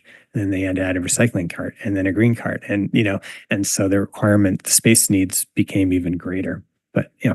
Thank you, Mike. Sorry for the wall question. Yeah. So let me walk up and just clarify for some of these comments. We do actually route for our major development projects, actually go to Marin Sanitary Service, and they do actually provide comments like do for the departments that provide review and comments and adjustments to actually meet some of the requirements. So that is occurring now and has been for some time. So great. Yeah. Great. So with the feedback that you've now seen needing the additional space, then maybe that starts getting incorporated back into the developments. That's correct. And that's really as the laws change and the requirements actually get enhanced for those spaces. And it's actually a challenge and something we do recognize when I was working through Marin Sanitary Service, particularly for urban development, right? Because the space requirements, sometimes they just don't have it. So what is the response to that? What's the solution to it? So great. Appreciate that. Thank you.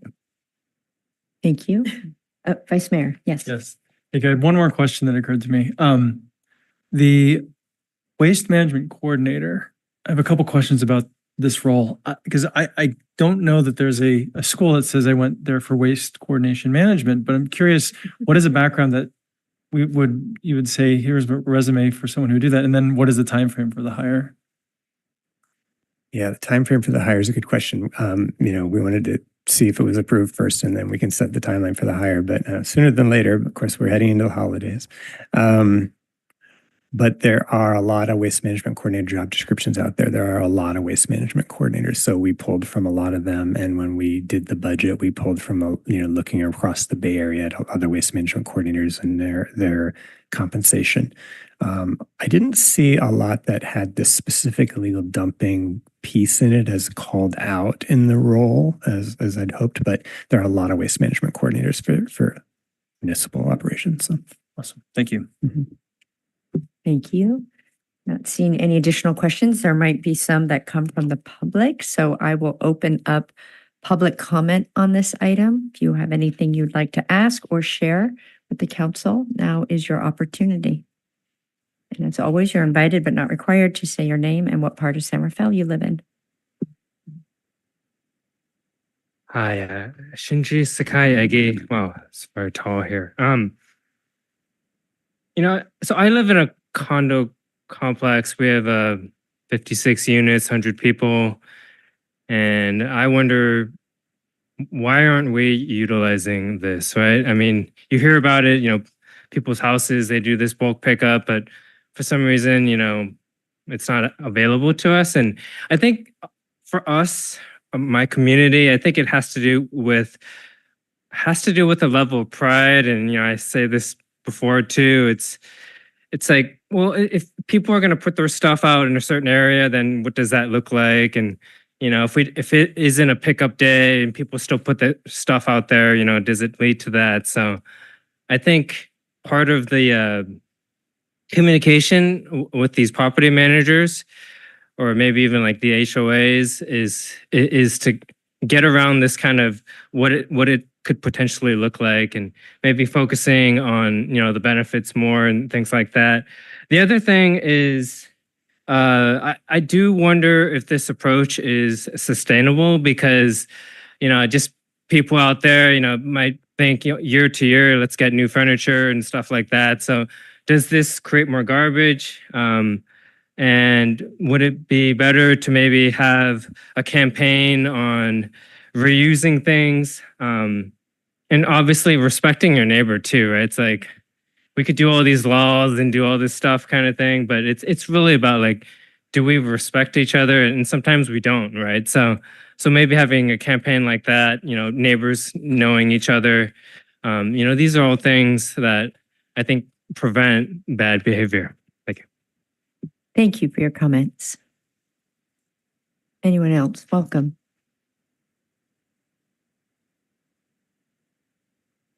Hola, buenas noches.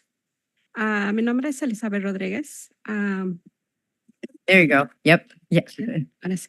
Yep. ¿Me escuchan? Okay.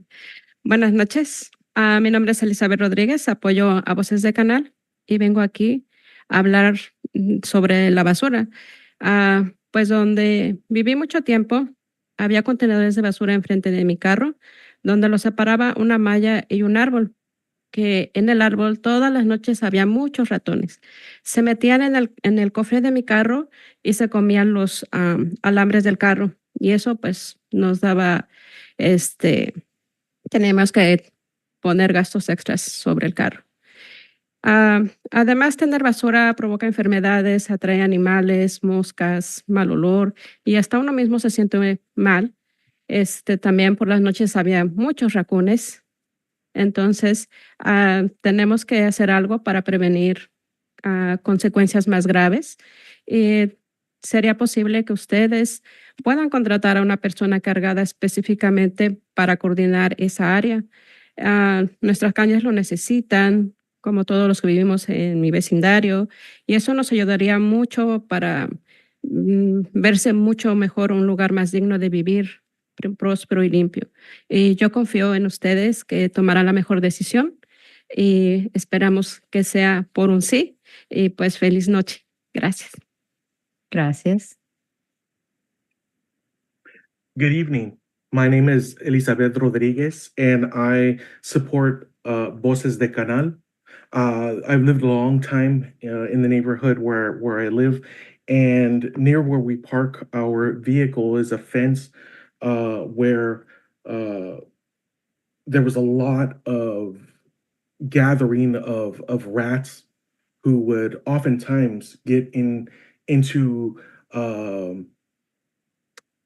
into the front of my vehicle, which caused a lot of problems, caused a lot of expenses on our behalf for damages to our property. As you know, rodents can cause sickness. There were also many times when there were raccoons in the area, and so I just wanted to know if perhaps in this program there was someone that you guys could assign in our neighborhood to oversee that things like this don't happen. I'm sure that with the proposal that you guys are making, you guys will make the best decision to keep our neighborhoods clean and safe, which is a source of pride for us. So I know you guys, and I trust you will make the right decision. Thank you so much for your time. Have a good night.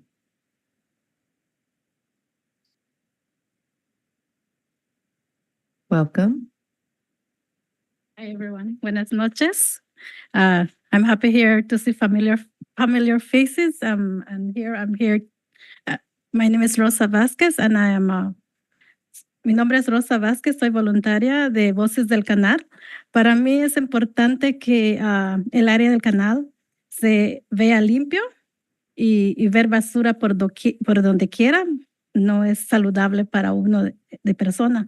Nos afecta porque esa basura acumula, hace que vengan las ratas, las cucarachas, los chinches y sabemos que eso no es saludable.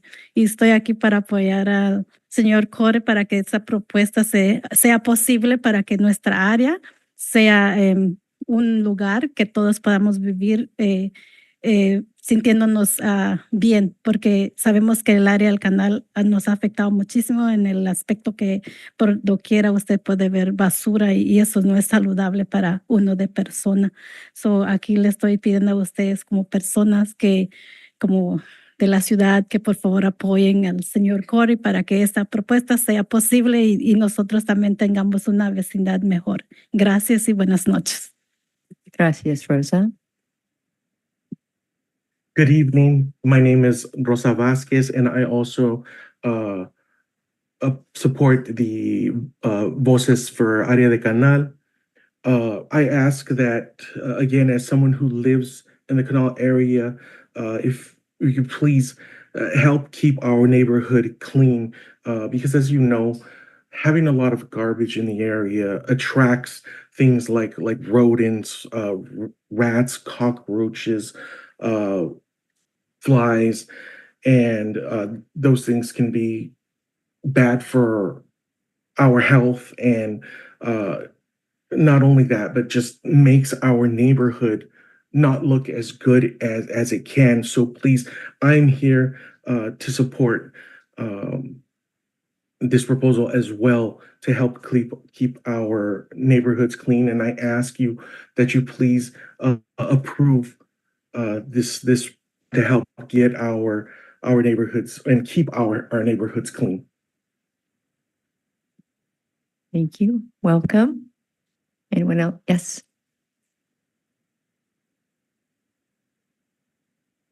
Buenas noches, mi nombre es Gloria Barrios, soy voluntaria de Voces de Canal y pues yo vengo a hablar un poco sobre la problemática que tenemos de la basura. Yo vivo en el 129 Canal y ahí pues todo el tiempo se mantiene lleno de mucha basura, hay muchos colchones, camas y a veces las personas de afuera son los que lo llevan ahí. Y pues como decían las compañeras, se junta mucha rata, muchos racones, hasta zorros, chinches, hemos visto de todo y yo vivo así, ¿verdad? A la par de la basura y todo el tiempo está lleno de basura. Y pues no solo ahí, sino que también pues en las calles del canal vemos también mucha basura. Hay lugares específicos, ¿verdad?, en donde personas de afuera vienen a botar su basura ahí también. Nosotros, ¿verdad?, siempre caminamos, damos información a la comunidad y siempre nos encontramos con mucha basura y mayormente, ¿verdad? Latas de cervezas, botellas, de donde a las personas, ¿verdad? Que ingieren el licor, lo botan ahí. Y pues también queremos, ¿verdad? Un lugar limpio y para que, ¿verdad? No nos enfermemos porque pues la verdad toda esa basura llama mucha enfermedad y pues esperamos que nos escuchen, ¿verdad? Nuestras voces y muchas gracias. Gracias. Thank you. Good evening. My name is Gloria Barrios, and I also am a supporter of Voces del Canal. And I'm here to talk about the problem that we're having with garbage in our neighborhood. I've lived in 129 Canal for many years, and we've had problems with our streets being filled with trash, beds, couches, especially by people who don't even live in our neighborhood, but come to specific areas to drop off or dump their garbage. Again, as others have spoken about this type of garbage brings in rodents like rats, raccoons, skunks, cockroaches, and other things, which not only make our community, our neighborhood look bad, but can also bring in a lot of sickness and be detrimental to our health, as well as empty beer cans and bottles of liquor by people who drink on the street. We've tried to inform our community on how to do better, but we ask that now you support this proposal to help clean up our streets and help us avoid sickness and bring in pride to our neighborhood. Thank you. Anyone else? Yeah. Welcome. Buenas noches. Mi nombre es Virginia Sabino y yo tengo casi 40 años viviendo aquí en el área de San Rafael, lo cual me siento muy feliz porque cada vez vemos más personas que vienen de diferentes países. Pero lamentablemente entre más gente hay más necesidades y creo que el tema de la basura es una necesidad muy grande que tenemos porque lamentablemente no todos cooperamos para mantener el lugar limpio. Cosa que si necesitamos deberíamos de cooperar entre todos, especialmente porque ahora hay más negocios que hace muchos años. Antes no se veían casi productos latinos y hoy es lo que más hay. Entonces, para tener un buen ambiente limpio y sano para nuestros hijos y nuestros nietos, sería bueno que entre todos cooperemos y que no pase lo que dijeron mis compañeras, que venga gente de otro lado a tirar la basura a donde ellos no conocen o donde no viven y no se dan cuenta del daño que están haciendo. Entonces sería muy bueno que en lo personal yo trato de poner, en México decimos un dicho que dice, ponga la basura en su lugar. Y eso es lo que deberíamos de hacer todos. Pero lamentablemente muchos como que no le toman importancia sin darse cuenta del daño que le están haciendo al medio ambiente, al daño que le estamos haciendo a nuestras familias y al triste mundo que le estamos dejando a los que apenas van para arriba, los que están creciendo.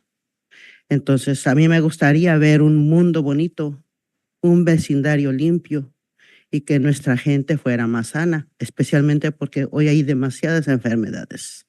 Antes no se veía mucho niño con cáncer, con diabetes, pero hoy lamentablemente de todo nos da cáncer. Y si no nos cuidamos, nuestra salud va a ser más pobre de lo que ya es hoy. Me gustaría mucho que entre todos ustedes que tienen el poder de darnos un mejor ambiente, pudiéramos tenerlo en el futuro. Muchas gracias. Gracias. Buenas noches. Thank you. Good evening. My name is Virginia Sabino, and I've been living in this area for 40 years. And I've been very proud to live here. I've been very proud to see more people come to join in our neighborhood. But as with all things, the more people you have, the more needs there will exist. And unfortunately, not everybody cooperates to help keep our neighborhoods clean. With more people in the neighborhood, there's going to be more businesses. And we've seen a growth, especially in businesses with Latinos. And unfortunately, not everybody cooperates to keep our neighborhoods and our communities clean, which I invite everybody to put in their part for our kids and our grandchildren. Back in Mexico, we have an old saying that we should put our trash in its rightful place. We have to keep in mind that if we don't do this, we are hurting not just the environment and in our community, but ourselves as well. Because with this type of garbage, as my contemporaries have already spoken before, brings more sicknesses. We've seen an increase in sicknesses like cancer and diabetes, so not just with older people, but now with younger people as well. And so for our own sake and the sake of our neighborhoods, I invite everyone to put in their part. And part of that is supporting this program to help clean up our communities and our neighborhoods and keep them clean. Thank you for your time. Thank you. Anyone else like to provide public comment? Yeah, welcome. Hi, can you guys hear me? Okay. My name is Ria. I grew up in the canal, and I'd just like to thank Corey for his proposal. I also just had a question about the waste management coordinator. Is it gonna have a focus? Are they gonna have a focus in the canal, and are they gonna be bilingual? So go ahead and ask your question, and then at the end of comments, and we'll answer all of them. So yeah. Okay, I'm also gonna say in Spanish. Is that okay? Perfect. So lo que le pregunté a Cory, primero lo agradecí. Y también me llamo Ria, crecí en el canal. Le pregunté que si el coordinador de manejo de basura va a ser bilingüe y si va a tener una concentración en el canal, porque es el vecindario más poblado en San Rafael. It's the most densely populated neighborhood or area in San Rafael. So that's why I'm curious. Okay, yeah, thank you. Thank you, Ria. Madam City Clerk, Ria did a great job of doing Spanish and English, but do we want to have our interpreter also speak or not? Just didn't know from a public records standpoint. If she wanted to interpret her own comments, Andrew, were they reflective of her comments? Yes, they were. Just wanted to make sure. Thank you. We're doing both sides. Anyone else? Okay, not seeing anyone. We'll close the public comment. And thank you all for coming down and offering your comments. And we'll look forward to staff speaking on the rodent control, basically. So we would like to hear more about what's being done there. There was also talking about excess garbage. We've talked a lot about illegal dumping, and you showed photos of mattresses and bulky items. But there's also a conversation around excess garbage. So probably household garbage, bottles were mentioned, but what is being done about that? And then my own question, and maybe this is part of the answer, is how is environmental health at the county? We don't have environmental health here, but when you're talking about the health implications of actual household garbage, that's an environmental health. So always, we need lots of agencies. So I would appreciate hearing from staff. Okay, yeah, thank you. So our focus of our project was not specifically on rodents and on environmental health. It was more on dumping.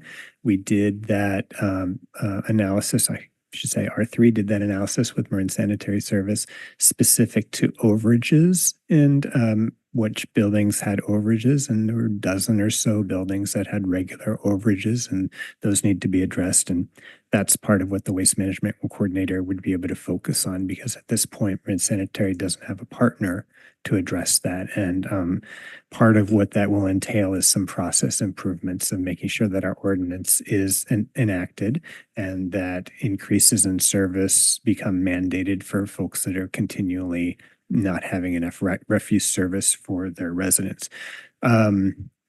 We always love to partner, and so partnering with environmental health makes a lot of sense. We partner with Zero Waste Marin right now, and they specifically work with environmental health around SB 1383. And so SB 1383 offers some challenges and some opportunities when it comes to rodents.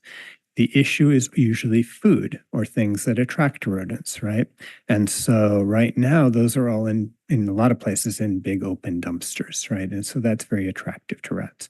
There's concern about using green carts, specifically in doing composting, because of rodents as well, roaches in houses, other pests inside, units, but also the potential for it outside. The opportunity there is that if it gets out of the dumpsters and into enclosed green carts, maybe you have a better chance of reducing rodents. All that to say is there's a lot to be unpacked there, and I could see our waste management coordinator working with environmental health and certainly working with Zero Waste Marin in partnership around SB 1383. But we didn't really study that, so I don't have a lot to offer. Corey, just Just on the question. bilingual too, whether the coordinator will be bilingual. Sorry, that was the other question. Sure, and I do invite comments by anybody that has some more information on environmental health. And we would like to preference somebody that speaks Spanish. And yeah, the Canal neighborhood is the second densest neighborhood in the whole Bay Area. So it makes a lot of sense to focus a lot of time. And that's where the majority of Public Works spends their time in cleaning up bulky items. Just Director Hinkle can speak to the question about rat control specifically. Thank you. No, I think it's important, even though it's tangential to the actual item on our agenda. It's what the community is concerned about. So yes, Director Hinkle, Community and Economic Development. For those complaints, we also have Marin Sonoma Mosquito and Vector Control District that actually provides those services too. So in essence, if there are concerns on residents who actually can't control the services already paid for through property taxes, and they actually will come out, inspect your property, look for source issues, source controls. And Corey's right, actually, in terms of like the bins is one element, but also securing the house and open holes. And there is a support service that provides that. In addition to our code enforcement division also does, when we do our housing inspection program, if there is a complaint on that, we're also kind of work that they can look through those type of issues. But for that service, really the Marin Sonoma Mosquito and Vector Control would be the right appropriate group for that. thank you for reminding us that that service is available right now to our community. Okay. I'll bring it back to the council for any additional comments before making a motion. Vice Mayor? Thank you, Mayor Kate, and thank you, Corey and Lieutenant Behringer, for presenting tonight. And of course, behind you are many departments. Public Works, I think, are unsung. On the operational side, I personally do a lot of see, click, fix. I do not pull rank. I am a community member when I submit these observations, and they are picked up. So it is behind the scenes heroic. So thank you, Public Works. And of course, thank you, Walter, and for leaning into this. What is so exciting about this is the crescendo of many years of very smart, thoughtful, action-oriented analysis and experimentation to arrive at truth. You talk about user-centered design. There's nothing one size fits all about this matter. Why is illegal dumping so triggering to any community member? It's for all the reasons. It represents some sort of violation of our society. You're not supposed to take discarded things and place them elsewhere. And yet, I think this is the right way forward. I support 100% the recommendations to create an equitable opportunity for folks to be able to take bulky items and have them disposed. I love that there are 3 ways that people can opt for that, whether it's through a coupon, an on-call, or a time-based dumpster. That's fantastic. I also support the full-time waste management coordinator role. I think that's great. You've made a very persuasive case, and we've made certain that this role is paid for. going forward. And while it wasn't in the top two, I also concurred with Lieutenant Behringer's the crime prevention through environmental design. I always want to say the full initialism, CEPTED mini grants. I think that's a fantastic program. And I appreciated how you walked us through that, Lieutenant Behringer, that it's as much a deterrent as it is probably more so than something that we would prosecute on the other side. So I appreciate your testimony around that. I appreciated every community member who came out and provided testimony about what matters to folks. And while bulky item was the matter tonight, your voice comes through clearly that we want to make certain that everybody can experience a safe and sightly environment. So I support whatever we need to do for that. I appreciated Director Hinkle's recommendation to make sure that there's engagement with mosquito and vector control. Clearly, that's a reactive moment, but it's still something that's important to manage the issue. While we're on this topic, I would love to be able to have Marin Sanitary consider, because AI was brought up on the dais tonight, that there is a potential app that folks could use to identify where does this item go? Because so many times I think that there's a lot of wish cycling that's going on out there, and I'd love for someone to say, where does this go? Does this go in a bin? Does this go into hazardous waste? I don't think it's a money-making idea, but I do think it is something where you could train an AI to say, where does this item go? But I do love the Ask Joe app, which is part of the website, which is fantastic. And then this is not directly in the matter before us. And it was raised by a community member, Shinji Sakai, around the idea of how do we change behavior about upstream and consumer behavior? There are so many ways that we consume in our society that ends up downstream, and then we're paying to manage for it.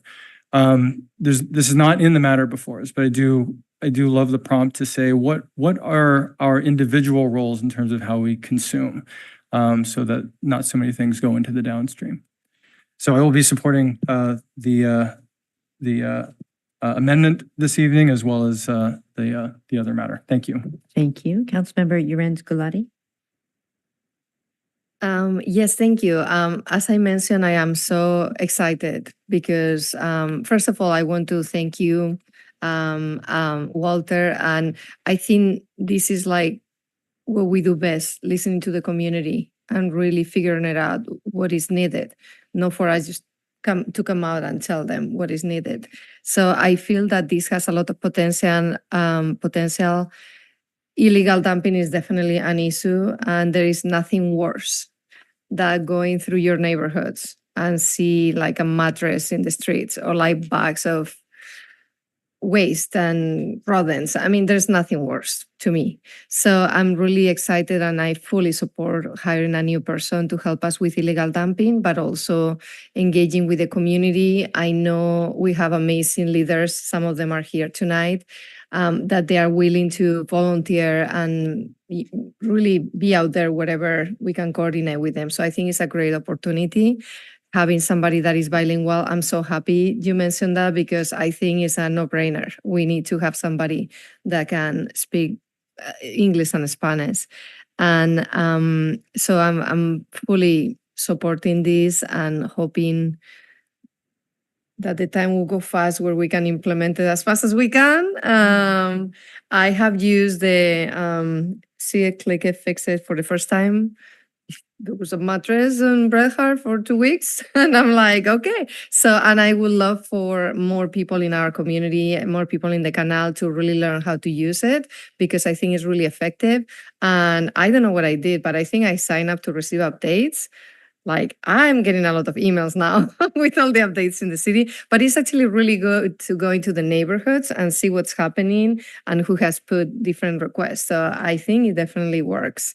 And to the police, I really appreciate you being here, being part of this process and talking about prevention, because we don't really want to penalize people. We really want to encourage people to do the right thing. So, and I think my last thought is, with the new law that is coming from the state, this is a no-brainer. We really need more support in the city to be able to deal with all that. And thank you, Marin Sanitary, for being here, for being a great partner. I know that you are very involved with the community as well, so really appreciate your partnership. So thank you. Thank you. Councilmember Kurtz. Thank you. I echo all the comments that have been said, and thank you to everyone who's worked on this. This is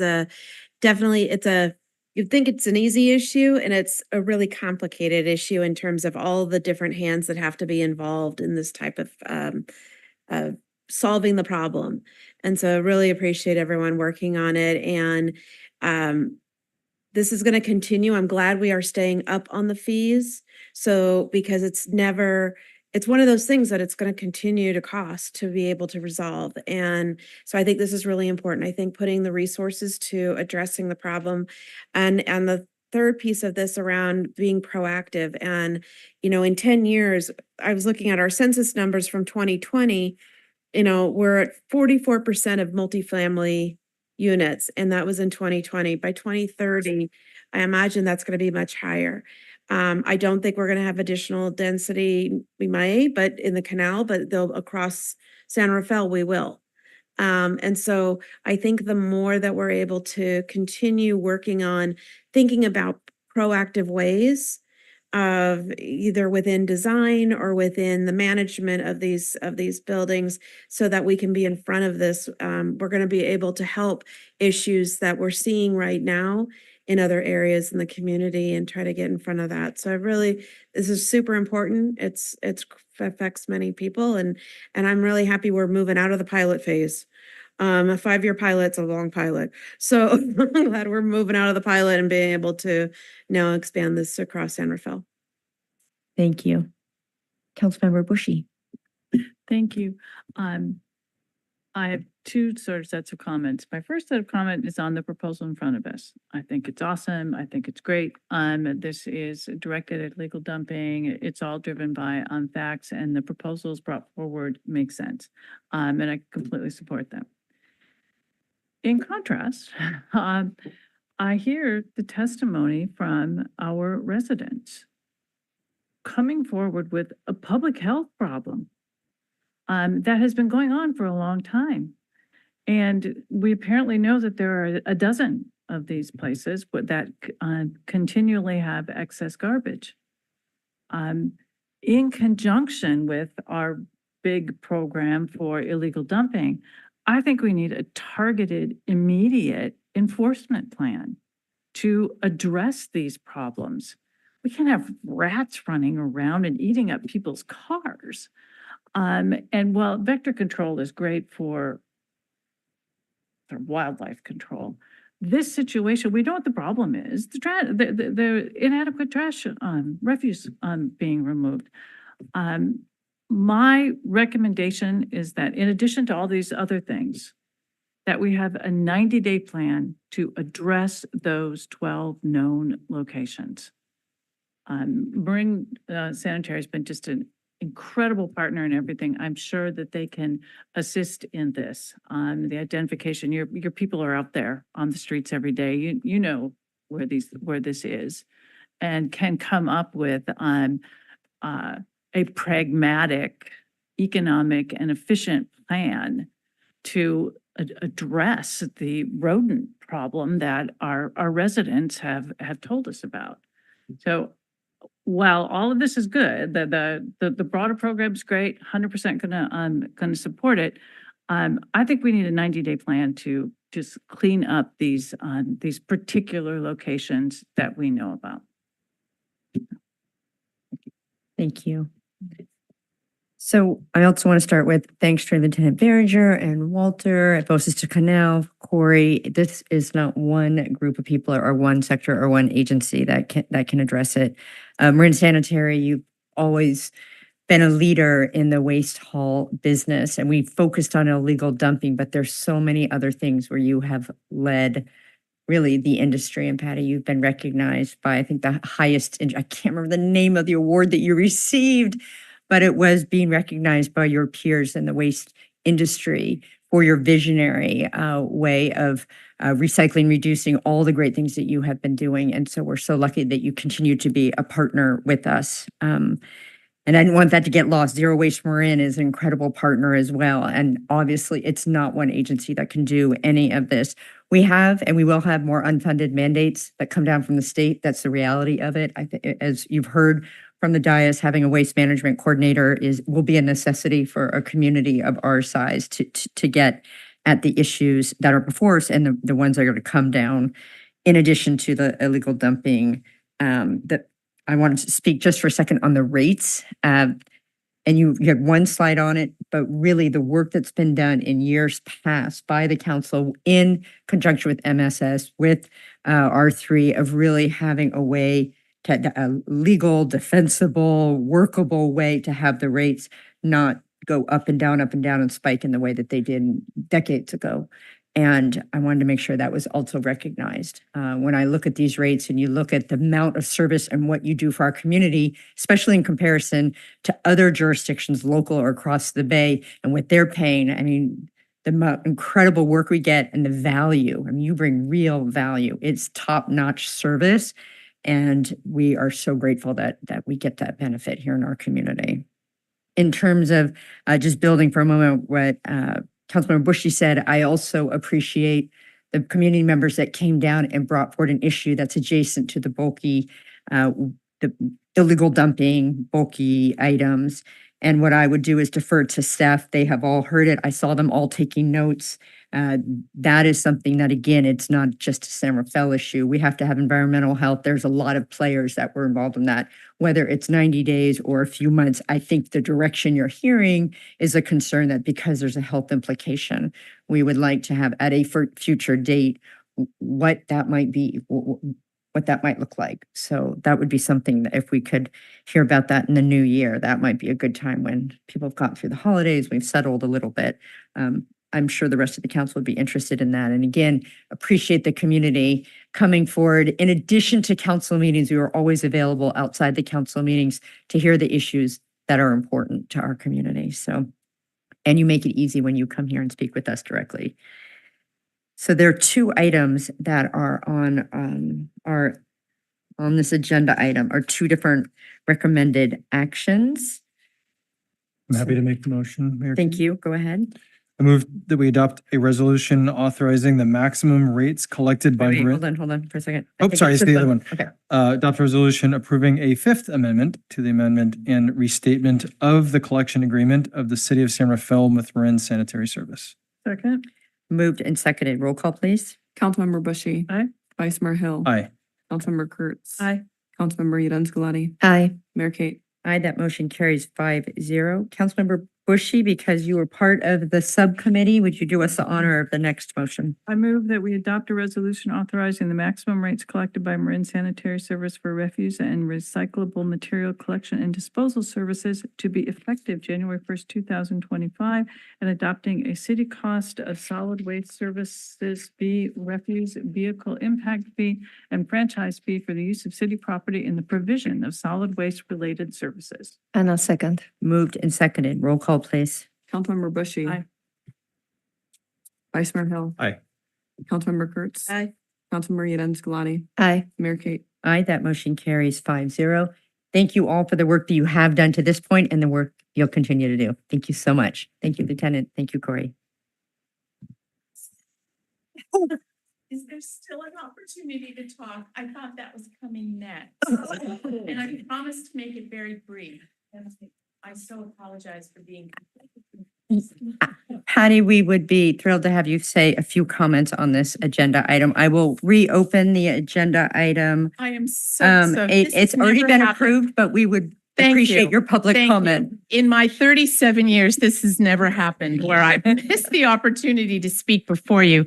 But probably the most important thing for me to do right now is to introduce my colleagues who are the face of the company, in addition to the drivers that we introduced you to or showed pictures of last time. And my colleagues here tonight are Peggy, in terms of outreach, Peggy, Shannon, Rhea. Thank you, Shannon. Thank you, Rhea, and Jennifer. And these are those rock star outreach people that do such a fine, fine job, and I'm ever grateful. Also, we have Jason, our CFO, is here, and Justin, our wonderful man in charge of just about everything. Joe is holding down the fort. He's at home and hopefully successfully watching the Warrior game. So with that, I also want to show you a picture of those other colleagues. There are 261 of us there. But last year, if you remember, we talked about the drivers. These are the guys in charge of all the diversion, and very, very, very much proud of all of them as well. We're proud to serve you. We are happy to be a part of the program that you've got going of illegal dumping. I'm old enough, evidently, to have remembered the initial efforts with Sharon Andrus. She probably retired out a long time ago, but a lot of the problem, and those 12 in particular, are absentee landlords, and they just don't get it. And it's almost impossible to get a hold of them. I'm sure you will find that out. We've completely cooperated, obviously, on everything, but getting their addresses and their names, that's golden, and we will do our very best to help you with that. But I can completely appreciate the problem that these women have and should not have. And just, it's a communication issue with those people that own those properties. I think the next thing that I would like to do before I sit down, okay. We do have a program. Thank you. Where does it go, Joe? All good. Our trade association also has a next generation program that we started in 2008. Most of these family and independent hauling companies didn't have a formal way of training the next generation to take over. So I'd love to be able to get word out about this new program and the new position via that. In terms of upstream, as well. I was a board member of the California Product Stewardship Council. I'm now on the National Stewardship Action Council. It's all about generation. We've got to drive that down. We produce per capita at least 6 times. We're at 13.2 pounds per person per day as an industrialized country. The next is actually Italy at 2.6. Nothing to be proud of. Our number 1 and number 2 exports as a nation are our trash. Nothing to be proud of. So we continue to work on that advocacy, and I wanted you to know that. I had the chance to go into the canal and try and find that band from Paraguay, and we have pictures of that as well. I was so taken aback. Once I got to Pickleweed to find them, turns out they'd had a flat somewhere near LA, and they showed up later in the day.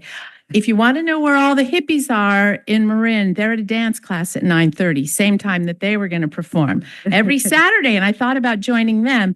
Instead, I went back to work and I got a hold of the email that invited me to see the young people from Paraguay whose music is made possible by the benefit. They live in a little village outside of Asunción. The landfill for Asunción is what gives their parents a revenue source. So all of those instruments are made from trash from that place. We invited them to come the next day and play for us. So everybody took a break at about 2:00 and they played. And I want to point out in particular, that's our group photo, but the bass players, somehow his bass broke. He needed more wood. So we went right inside the dump and found him wood and fixed his bass. It's unbelievable. They're coming back next year and they will, we will house them for a week. And in the classroom, they'll also be able to do that community outreach and help the city with all of that. Now, let me make sure before I sit down, I don't want to walk out without having, okay. New on the front for us, and then I will sit down, and I'm sorry, our potential for hydrogen trucks. I had the opportunity to go with 11 of my colleagues in the industry to Germany for 4 days to study what they're doing about hydrogen. They're not doing electric garbage trucks in Germany or in Northern Europe. They're looking at hydrogen, so we continue to explore that with our biomass, the wood that we process on site. Finally, Our customer service, this rock team here, our customer service appreciation day. Last year we had 201 people. This year, how many did we have, Jen? 526 who all came down to take tours, get compost, do all the shredding that they needed to do. And it was just a wonderful day. Those are your constituents just coming down to spend a day at the dump. It was just phenomenal. And with that, again, I'm sorry I didn't get up at the right time. My sister Samuel at Dominican would be so ashamed of me. So I think I've hit all of those points, and I thank you again. It's just our privilege to be able to serve you. Thank you, Patty. And of course, we're going to open the agenda item up to your comments. And Justin, if you could come and clarify the award that Patty received that I couldn't remember the name of. John Moscone. Yeah, the John Moscone Award. It's our industry, the RRCC, Resource Recovery Coalition of California's Lifetime Achievement Award. So. Were you the first woman to receive it? I was. I'm laughing because it's the Man of the Year award. And they plan on still calling it the Man of the Year. That's what I thought. So, you do what you can. And it was still an honor. Yes. Thank you. Thank you. Thank you so much. We will close the agenda item, and as always, very appreciative to Marin Sanitary Service.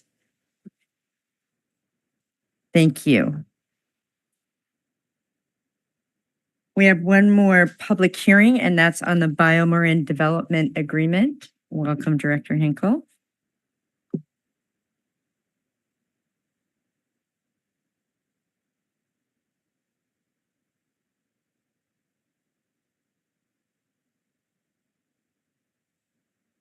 Good evening, Mayor Kate and council members, Director Hinkle, Community and Economic Development.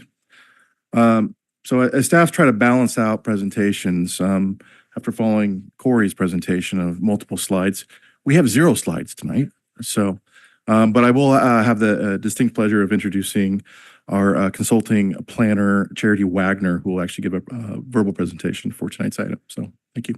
Welcome, and we're thrilled with the verbal presentation. Thank you. And it's actually quite short and sweet too, I believe. So thank you again, Micah. I'm Charity Wagner, consulting planner with community development. Good evening, Honorable Mayor and council members. This public hearing item is a report on the development agreement with BioMarin Pharmaceutical and the City of San Rafael. It was adopted in March 2020. And part of that ordinance requires that BioMarin themselves submits an annual report timely. It's the first quarter of the year, which they did. It's attached to the staff report in March of this year. And then the city staff takes a look at that and compares it to the development agreement terms and conditions and makes sure that everything's in alignment and that they're meeting all of the appropriate obligations in terms of the agreement. The staff report goes into a little bit more detail on those. There are about 10 terms that are applicable at this time. Most of them are completed. The things like donation to Whistle Stop and all of their fee payments for traffic signalization and shuttle service. They've made the appropriate 4 payments to total, $500,000 for traffic light, $400,000 for shuttle service. They have an agreement with the city to allow for temporary parking. They have the agreement with Vivillon free lease back. The items that aren't yet complete shouldn't be complete because they're triggered by construction of the proposed building. So then incomplete is not a bad thing. It's just not quite ready for that yet. So you will get reports on those items in the coming years. It's a 10-year term DA. So in year 5, maybe hopefully we'll have more information on the status of things like the retail space that's part of the building and the public plaza. So in the coming years, you'll get updates on those as well. So there's a mention of a resolution asking to adopt a resolution approving this. That's not the case. All we're asking for you is to accept the report, confirming that the document, that the 4th annual report is in turns consistent with the requirements of the DA at this time. And that would be following any public comment that you might have. We're also happy to answer any questions you may have. But ultimately, we're looking for your acceptance of the report, confirming that the property owner, BioMarin Pharmaceutical, is in compliance in good faith with the terms and conditions of the development agreement. Thank you. Thank you, Charity. Any questions? Okay, not seeing any questions. Open up the public comment. Anyone like to comment on this item? Not seeing any public comment, I will close it and bring it back. And in a way, it's pro forma, but it's not because I think it's important. BioMarin is a very large business in the heart of our downtown. And so this is part of the agreement, is making sure that we are continued to make sure that they are following through as had promised. So just want to make that clear. I don't know if there are additional comments, or I would entertain a motion on this item. Make a motion. As, Okay. do you want to move it? I move that we accept the 4th anniversary annual report for the executed development agreement ordinance number 1982 between BioMarin Pharmaceutical and the city of San Rafael for the development of an expanded San Rafael Corporate Center, 750-790 Lindaro Street and 781-791 Lincoln Avenue and 999 3rd Street. Case number DA 18-001. Sorry, I'm seeing what I just did. That's it. You're great. Thank you. Is there a second? A second. Moved and seconded. Roll call, please. Councilmember Bushy. Aye. Vice Mayor Hill. Aye. Councilmember Kurtz. Aye. Councilmember Rita Scolati. Aye. Mayor Kate. Aye, that motion carries 5-0. The last item of our agenda tonight is open time for public expression. This is any comments from the public on an item not on tonight's agenda. Welcome. Hi. Okay. We all want to go home here, but so Board of Supervisors tomorrow at 1:30. It sounds like we're going to be talking about the Richmond San Rafael Bridge and, the pedestrian bike access. I just encourage people to go out there. I mean, I think about these other bridges around here, and there seems to be more access in terms of pedestrians and bicyclists, and it boggles my mind that we're going the opposite direction here. Access. We all live in the Bay Area here, and we all hit bridges, kind of thing. It would be unfortunate if we had barriers around us that limited where we could go, where we could work. I think it's important people show up, voice your opinion. Thank you. Thank you. And before we adjourn, I know our city attorney, Rob Epstein, had a comment he would like to make. Clarification? Yes, I'm thinking of my late father who used to say, I may not always be right, but I'm never wrong. And I erred earlier this evening when I said that there was no reportable action taken in the closed session. There was reportable action taken in the closed session. The City Council unanimously authorized the initiation of a civil action for breach of contract and indemnity against Kimley Horn in connection with engineering services that it provided to the city several years ago. Thank you. Thank you for that clarification. Not seeing any other further comment. This meeting is adjourned.